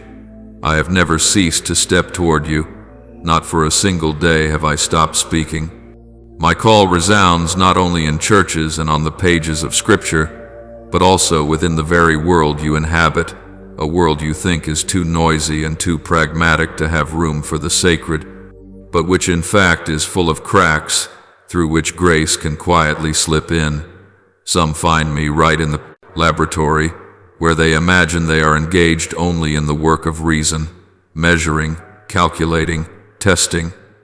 They patiently observe the movement of galaxies, the birth of stars, or trace the behavior of particles so tiny that no eye can see them.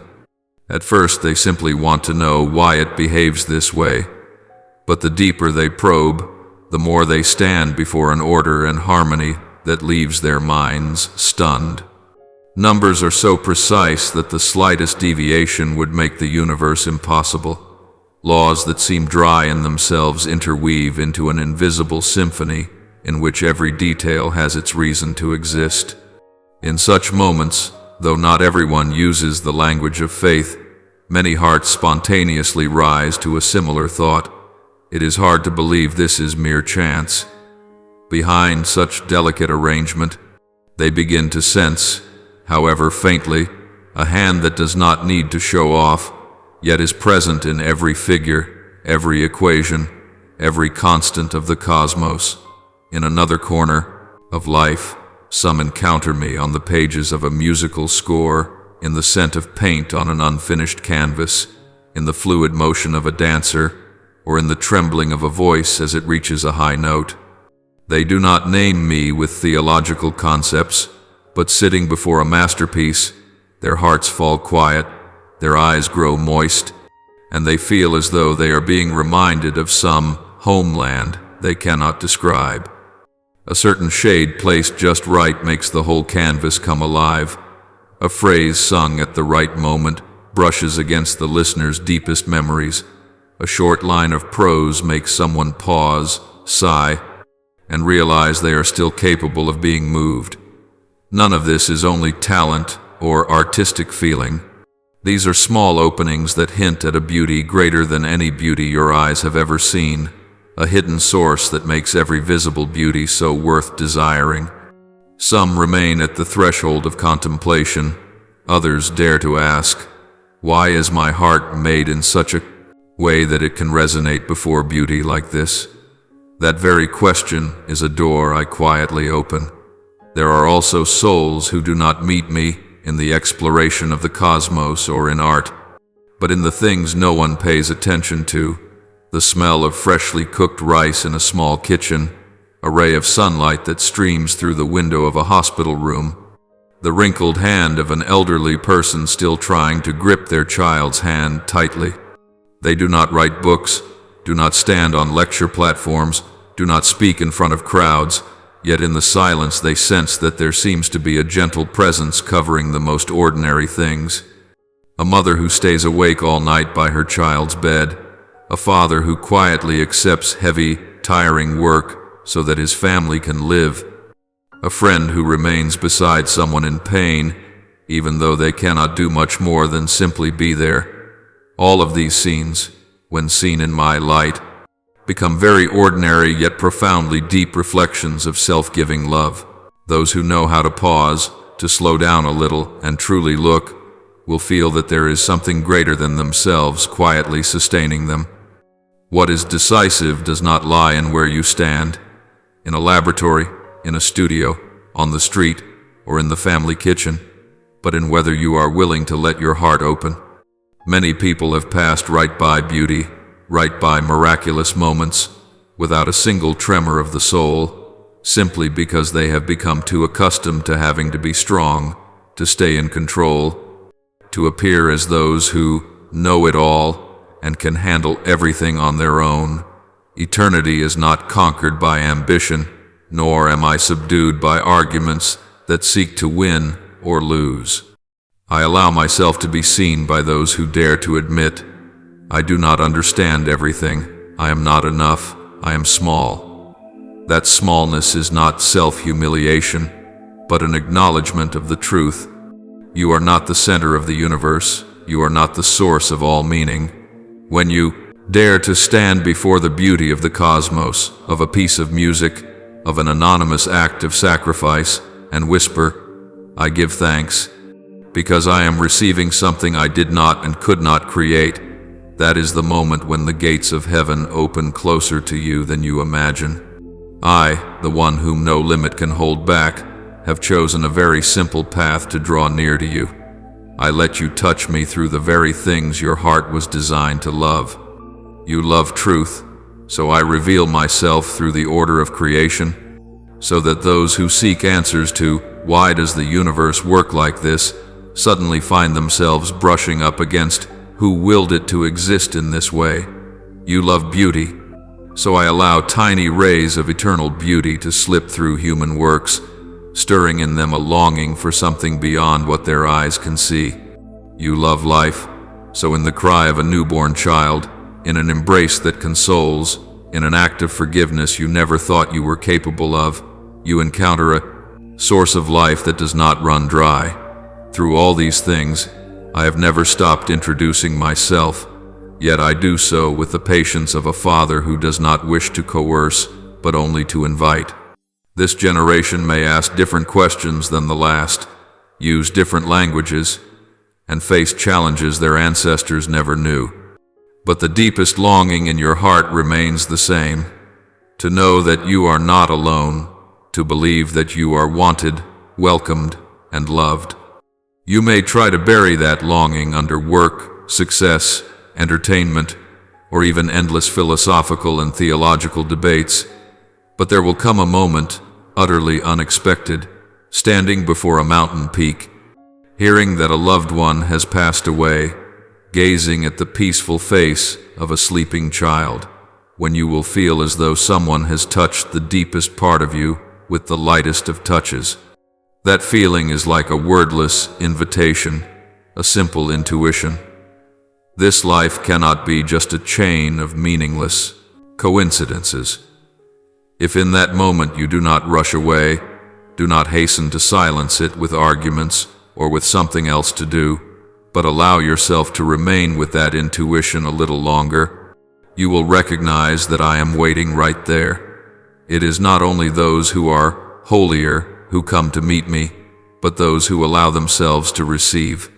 To receive means to accept that there are things you cannot control, cannot deserve, according to your own calculations, yet that arrive as a gift of grace.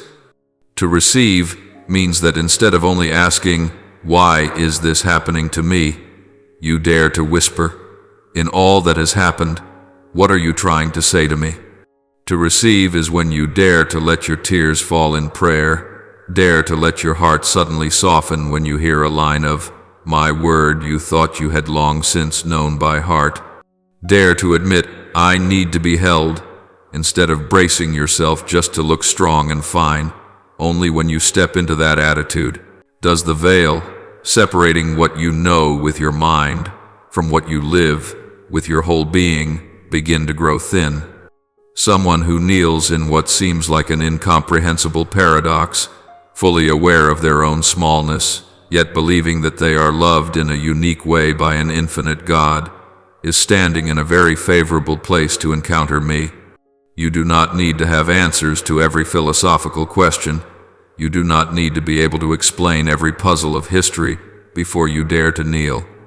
On the contrary, it is precisely when you accept that you are not the all-knowing one that you allow the eyes of your soul to open. Then daily life is no longer a monotonous string of days you have to endure and get through, but becomes a small stream where every drop reflects a bit of the sky's light. The rain falling on the roof is no longer just weather, but the rhythm of one who is watering parched ground. The bright laughter of a group of friends is not only play, but an echo of a deeper joy I long to give you. The tight embrace on a day of reunion is not only emotion, but a sign that I am still gathering together what is scattered in your life. Even the very small things you usually overlook, the sweetness of a piece of bread, the warmth of a cup of tea, the rise and fall of your breath in your chest after a long day, can become places of encounter if you know how to stop and whisper a word of thanksgiving. When you say thank you, not merely as a matter of politeness, but as a way of acknowledging, I have just received something I could not give myself, that very act of thanksgiving clarifies and purifies your way of seeing. From there, things that once seemed trivial gradually appear as gifts, and each gift carries the imprint of the giver. I do not need to perform dazzling miracles every day to prove that I am real.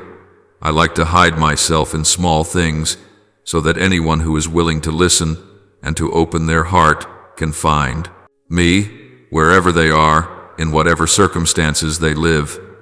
And you will discover something very strange. The more you allow yourself to be touched by the beauty of the world, the more you allow yourself to be moved by truth and goodness, the harder it becomes to keep feeding the chains of unforgiveness as before, not because you suddenly become more lenient, but because a heart that has once been touched by grace cannot remain at peace while holding someone else under a life sentence with no appeal. It is those encounters with me through beauty, through truth, through the goodness woven into ordinary life that will give you enough courage so that one day, however hesitantly, you can say to me, I want to learn to forgive as you forgive, and from that moment on, you no longer look at the universe, art, science, and life as separate fields, but you begin to see that they are all telling the same story, the story of a God who never tires of seeking you, who never stops knocking, who keeps sending messages that slip into every corner of this world, just waiting for the moment your heart will open even a crack, willing to step out of the prison where it has stayed for too long into the wide space of freedom and love. My child, after all that has happened, after so many times you have tried to forgive others, I know there is one person you rarely dare to look at directly, yourself. Many times, it is easier for you to be understanding toward others' faults than to be gentle with your own stumblings. You blame yourself for your outbursts of anger, for half-hearted choices, for mistakes that have left consequences you cannot go back and fix. There are nights when you lie still but your heart is restless, and the words, I should have, and if only, take turns knocking on the door of your mind. You may be able to forgive the one who hurt you, yet keep yourself locked in a prison of guilt and self-condemnation. I see every word you mutter to yourself, I'm terrible, I'm too broken, I'm not worthy anymore, and each such word is like a small knife cutting into your already weary heart. You think you are simply being strict with yourself, but in reality you are casting a dark shadow over the precious gift I placed within you from the very beginning. I want you to hear this very clearly. Even if you have gone astray, taken the wrong path, spoken words you now wish you could erase from memory, in my eyes you are still a child of great worth, still a soul I treasure no less than anyone else. Your weakness does not make me withdraw my love. The scratches and scars of your life's history do not make me change my mind about the deep calling I have inscribed in your heart. Forgiving yourself does not mean excusing or trivializing your fault. It means standing before me in the truth. I was wrong. I was weak. But I do not want the darkness of the past to keep choking the future you have for me. When you dare to say to yourself, I too need mercy, you open a place for my mercy to descend more deeply, healing at the root those wounds you have long avoided. To forgive yourself is to let go of the whip you have used to beat your own soul more times than you can count. Imagine your heart as a house with many rooms whose doors are tightly shut out of shame, remorse, and things you think no one must ever know. I do not enter there with a harsh, scrutinizing gaze, but with a look that understands and loves more than anyone else ever could. When you dare to open, even just a crack, the door of those messy memories and invite me to enter with you, you will discover something. I do not stand in the middle of the room reading out each of your faults like reading an indictment. I sit down beside you, place my hand upon the place that hurts most and say, I have seen this. I do not reject you because of it. Will you let me touch it so that little by little it can be made new? To forgive yourself is to accept that I stand on your side, not on the side of the accusing voices in your head. Others may already have forgiven you, but if you keep clutching the sentence you have passed on yourself, your heart will remain bound. I do not only want to let you off the hook, I long for you to treat yourself with, at least the minimum, gentleness that befits a child of God. Once you begin to be gentler with yourself, you will find your heart widening to make room for new life. There I can pour into you things you have long struggled to feel, the capacity for wonder, the capacity to rejoice in small things, the capacity to be moved by a beauty that is utterly ordinary. I did not create you so that your soul would grow numb under petty matters and trivial collisions, but so that you could open your eyes wide in amazement at the countless traces of tenderness I place in each of your days. Do not let busyness, calculations, comparisons, or old shame dull that capacity for amazement. When you are preoccupied with clutching the file of your own faults, it is hard to find room to receive the beauties unfolding right beside you. I want you to try, at least once, to stop, to lay aside your phone, to set your wandering thoughts aside, to take a deep breath and look carefully around you. The rising sun tinting the sky with color, a green leaf trembling lightly in the breeze, the soft call of birds, the sudden smile of a stranger, or simply the warm gaze of a loved one sitting quietly by your side. All those things are not meaningless details running in the background behind the real life you are living. They are the little cards I send you every day, to remind you that my presence is not only found in grand moments or spectacular events. I am there in the cool breeze that dries the sweat on your forehead, in the glass of water someone hands you just when you are thirsty, in the burst of laughter that breaks open a tense atmosphere, in the gaze of someone who still trusts you even though you have disappointed them more than once. When you grow still enough to notice these details, your heart will naturally soften, loosen, grow lighter, and you will realize that I have never once left your life, not even for a minute. I am not a distant idea, nor an abstract concept stuck on the pages of a book. I am a living one, moving, embracing this world in arms so wide you cannot imagine them. And those same arms are holding you, personally, day after day. When your heart begins to see me in those little things, prayer will no longer be a burden or a duty you must perform, but will become the natural breath of your soul. You do not need to use perfect, polished, solemn words before I will listen to you. I do not grade your prayers by grammar or fluency. I only look to see whether your heart is truly opening itself to me. Speak with me the way you would tell your story to the one who knows you best.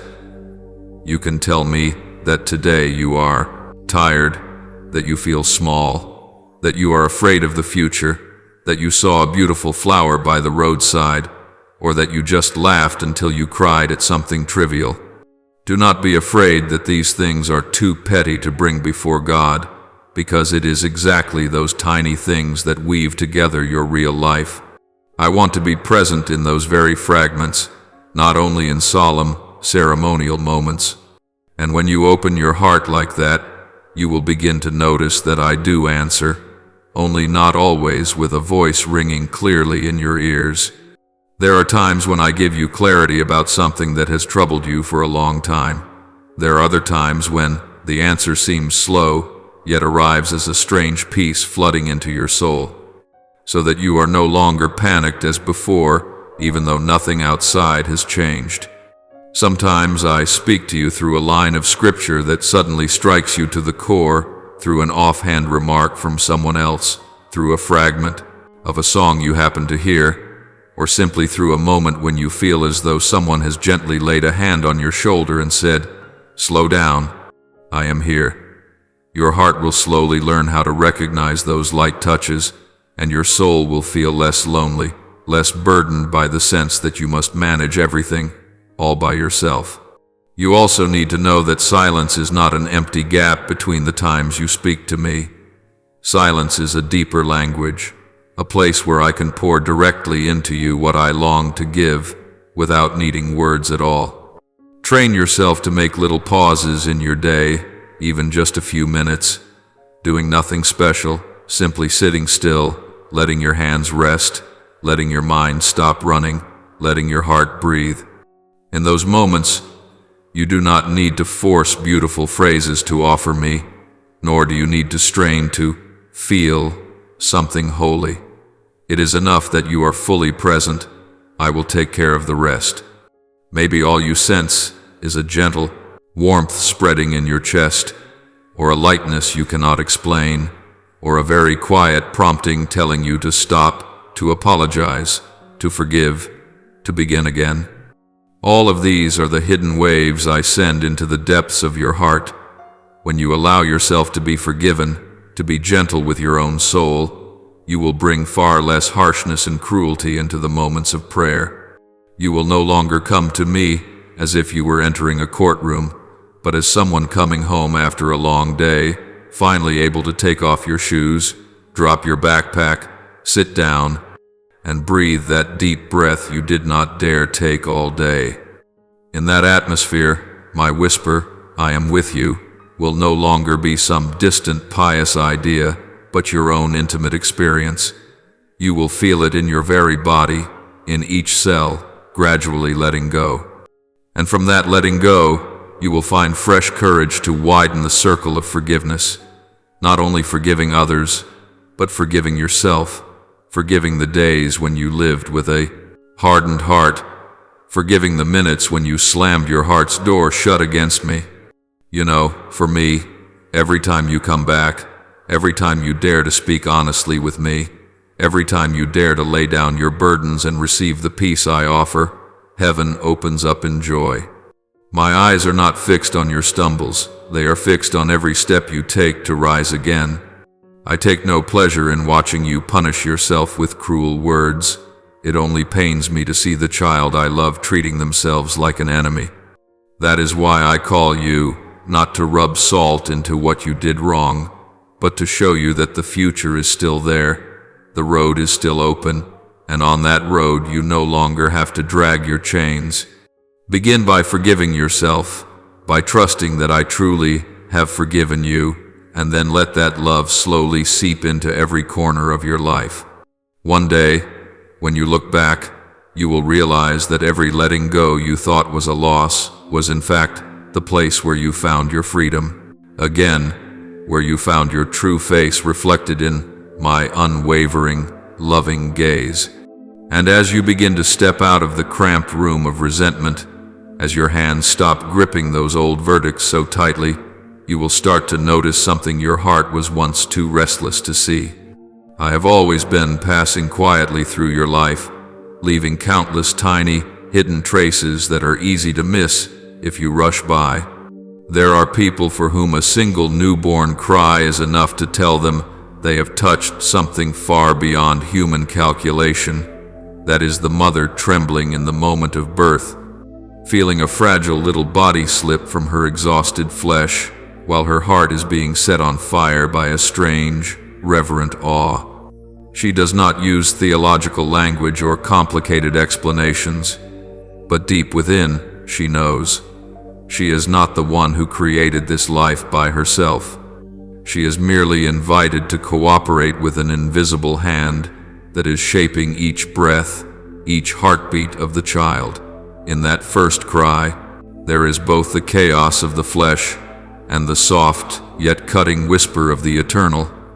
I am here, present in the blood, the tears, and the trembling joy of your soul. There are also men who think themselves dry and rational, living by logic and deciding by principle, until the day they stand before a choice: to crush the one who hurt them under the weight of justified anger, or to extend another chance by opening a way out that person does not really deserve. When they swallow back the sharp words already on their tongue, when the fist inside them relaxes and falls open, when they choose to look at the other with a gaze that stretches just one step beyond the visible fault, they do not realize they are entering a very quiet liturgy.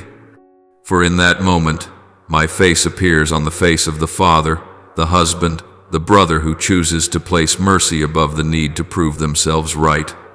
They hear no trumpets, see no halo, no one applauds, yet heaven bends low, because a finite human being has dared to touch my way of loving without waiting for a word of thanks in return.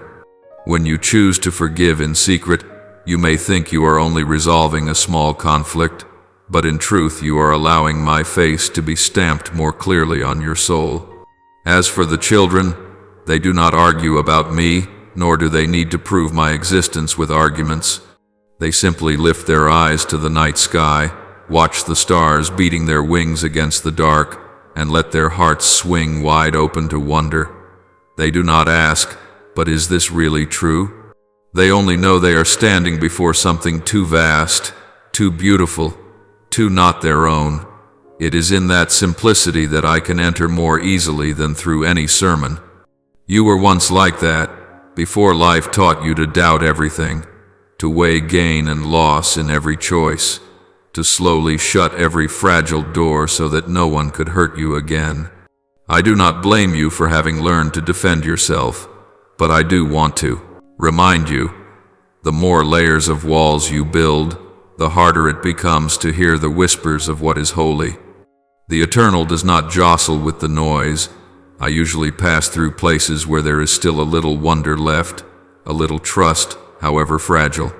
Encounters with me are not reserved only for those who are canonized, whose names are written in books and venerated on altars. I do not lock myself inside stone churches, nor do I restrict myself to a few people called special. I walk past the sickbed of the woman who stays awake all night caring for her husband, her hand trembling with fatigue yet still wiping his sweaty forehead with tenderness.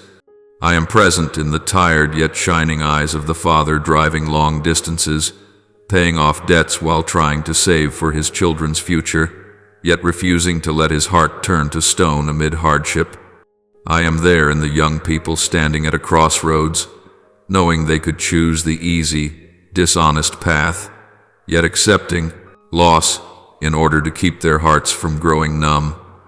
Every time a small, unknown person sets their foot down on the narrow path of conscience, my radiance flares somewhere in the darkness of this world, even if you cannot see it with your physical eyes. Even those who say, "I don't believe in God," cannot escape moments when they are touched by something they cannot name.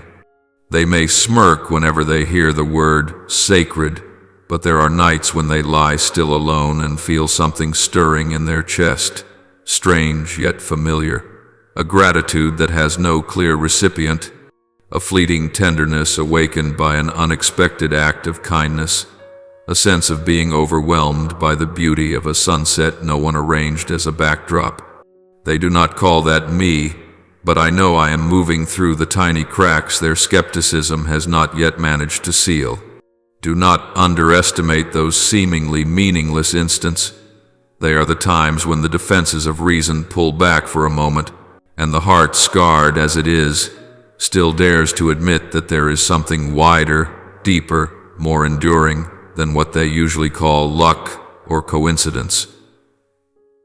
In those moments, even if their lips have not yet acknowledged me, I am already standing very close, waiting for the day they no longer feel obliged to strain themselves, denying everything. The holy does not demand that you sign a declaration of faith before allowing you to meet it. I do not need you to understand all doctrine before I gently step into your day.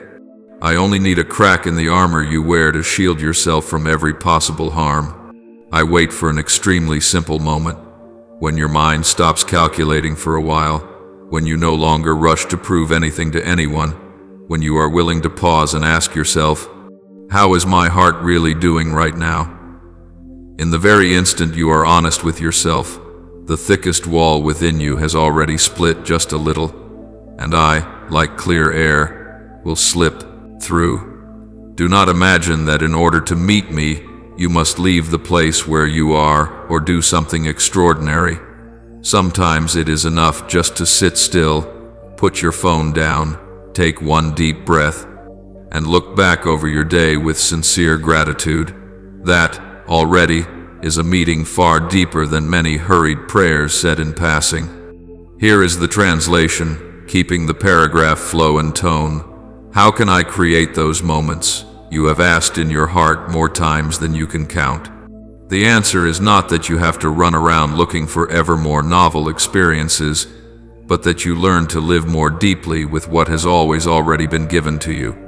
To be attentive is to allow your eyes to truly rest on the face of the person speaking with you, instead of half listening while your mind drifts elsewhere.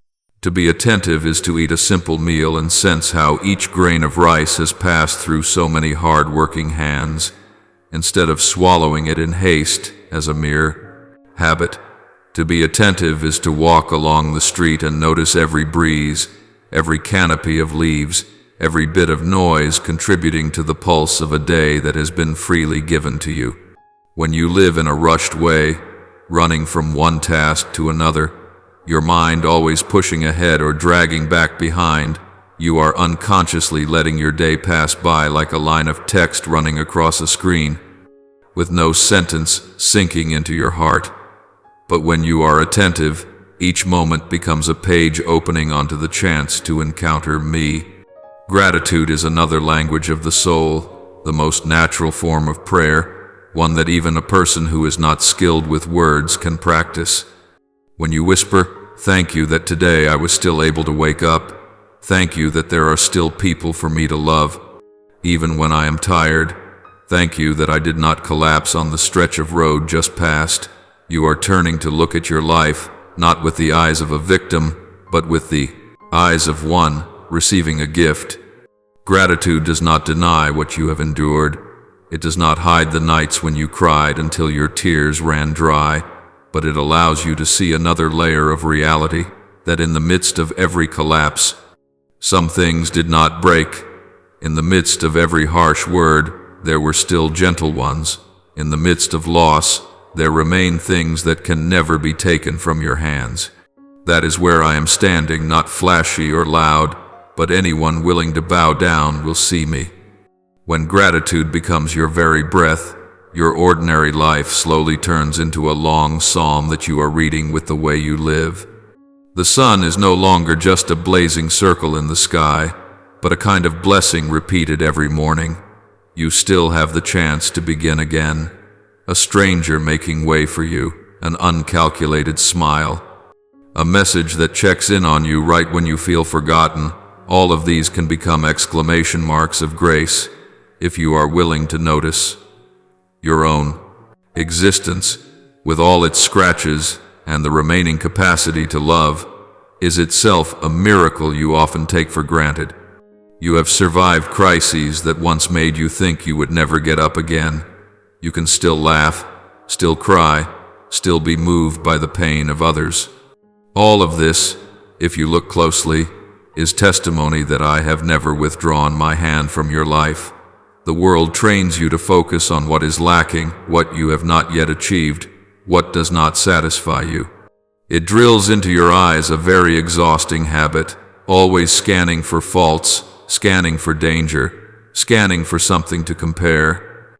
If you let yourself be swept along, you will pass through your own life like someone walking across a harvest field who sees only dry furrows of earth and never notices the ripened sheaves of grain. Those who have touched eternity, however, learn to walk more slowly, to breathe more deeply, to linger longer over the smallest details. They do not deny the darkness, but they do not allow the darkness to fill their entire field of vision. They keep their eyes open long enough to discover that behind the layer of just the same as always, there is something astonishing, and behind a normal day, there are invisible threads binding them to me. My child, when gratitude soaks into the smallest things, you no longer need to try to manufacture grand spiritual experiences in order to feel close to me. A cup of water you drink in peace, a task you complete with the intention of offering it, an apology you speak even while your pride is still stinging, each of these can become a prayer. You do not always need to say the words, "Lord, I am praying," because whenever you live with the awareness that I am standing in the presence of the one who loves me, you are already praying. My presence is not located far away. It is in every beat of your heart, in each choice you make between loving and not loving, between forgiving and hardening, between being attentive and giving up. If you learn to live in this way, your whole life, with all its joys and sorrows, its successes and failures, will slowly become a steady, quiet answer sent back to me. I do hear, I do see, I do know that you are still walking beside me, and I, for my part, have never stopped replying. I am here, in every detail you thought was insignificant. Now I invite you to widen your heart, so that every word you speak to me may flow from the deepest place within your soul, without hiding, without embellishing, leaving only truth and the longing to be healed. Almighty God, who hide yourself in the small things I so often overlook, today I kneel before you and ask that my eyes may be made new. So many times, passing by the hungry, the sick, the lonely in the midst of the crowded streets, I have looked at them as a social problem rather than as persons with a face, a story, a dignity. Please free me from the indifference disguised as busyness, from the excuses that I am not capable enough, so that I may dare to stop, dare to remain, dare to listen to their silent groaning. Help me understand that every look I offer, every smile I share, every meal I break and share is never a small matter in your eyes, because in those moments it is my own hands that touch your holy face hidden in my suffering brothers and sisters.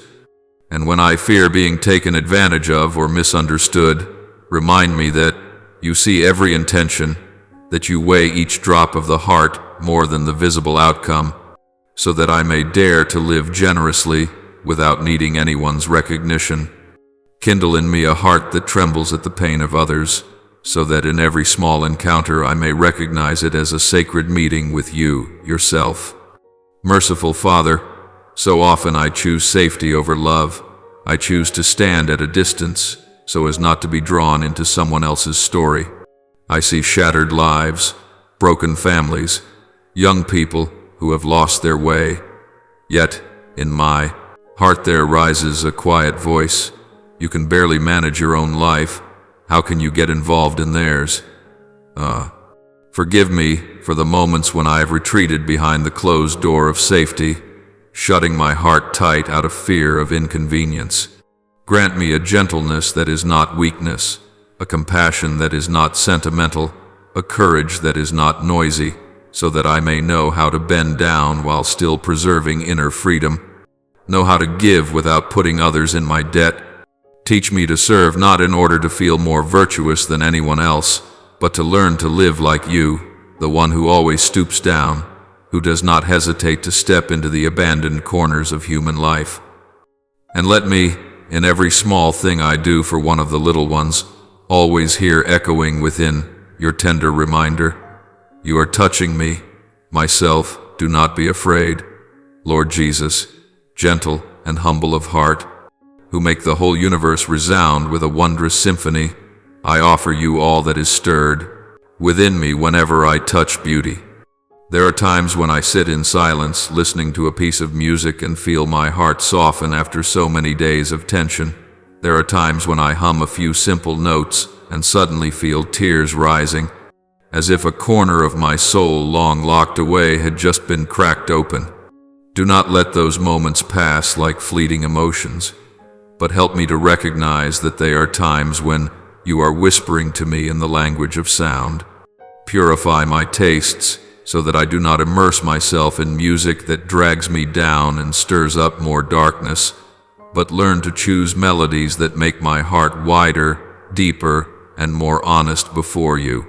Let my hands, my lips, my ears become little instruments through which praise can be heard, whether I play clumsily or sing off-key. And teach me to understand that whenever I allow pure joy to flow out in singing and dancing, I am worshiping you with the very life you have placed within my heart. Lord, I bow and thank you for patiently teaching me to recognize your face in forgotten brothers and sisters. In the past, I often looked at them with pity from afar, as if I stood on higher ground, but over time, you have helped me see that they are the ones who opened the door that led me into your heart. I thank you because each time I dared to stop beside a torn life, I tasted a very strange kind of happiness, not loud, not showy, but so deep that I cannot explain it. I know this is the hidden reward you set aside for those who dare to step out of their safe shell. Help me always remember that these little ones are living sacraments that remind me you are closer than I think. And I thank you for turning each such encounter into a lesson of love that no book could ever teach me. God, source of all beauty, I thank you for the countless times you have used music, art, and simple, beautiful moments to lift me out of my cramped worries. I thank you for the times I have been able to sit still and let a hymn or a gentle melody flow through my soul, soothing the corners of my heart left rough and tired. I realize that it is precisely in those seemingly useless moments that you quietly rearrange my inner world, reset my priorities, and awaken in me the desire to live for what is higher and nobler. I am grateful that you have given me ears to hear, eyes to behold, and the capacity to be moved by beauty, even though I am neither artist nor musician. All these are signs that you want me to live rather than merely exist, to sing rather than only sigh. May every time I touch beauty be a time I remember the one who created all beauty and murmur, "Thank you, Lord, that you still use these things to keep my heart from growing hard." Lord of the brokenhearted, today I want to thank you not for successes, but for the seasons of ruin in which you did not abandon me. There were stretches of the journey when I believed I had lost everything. The person I loved, the things I relied on, even my faith in myself. Yet looking back, I see that it was precisely then that you were closer to me than ever, even though I felt nothing but darkness. I thank you for not being angry when I questioned you, for not turning away when I thrashed about, for not walking off in silence when, in my pain, I said words that sounded irreverent. You simply stayed, so steadfastly that every time I was spent, I still had an invisible shoulder to lean on. The scars in my heart today, thanks to you, are no longer the marks of failure, but the evidence of the times you carried me up from the depths. I thank you for this, for turning what I thought was a dead end into the beginning of a new way of living, gentler and more humble. I offer this prayer in the holy name of Jesus Christ. Amen. And don't forget to subscribe and turn on notifications so that together we can build a strong and vibrant community of faith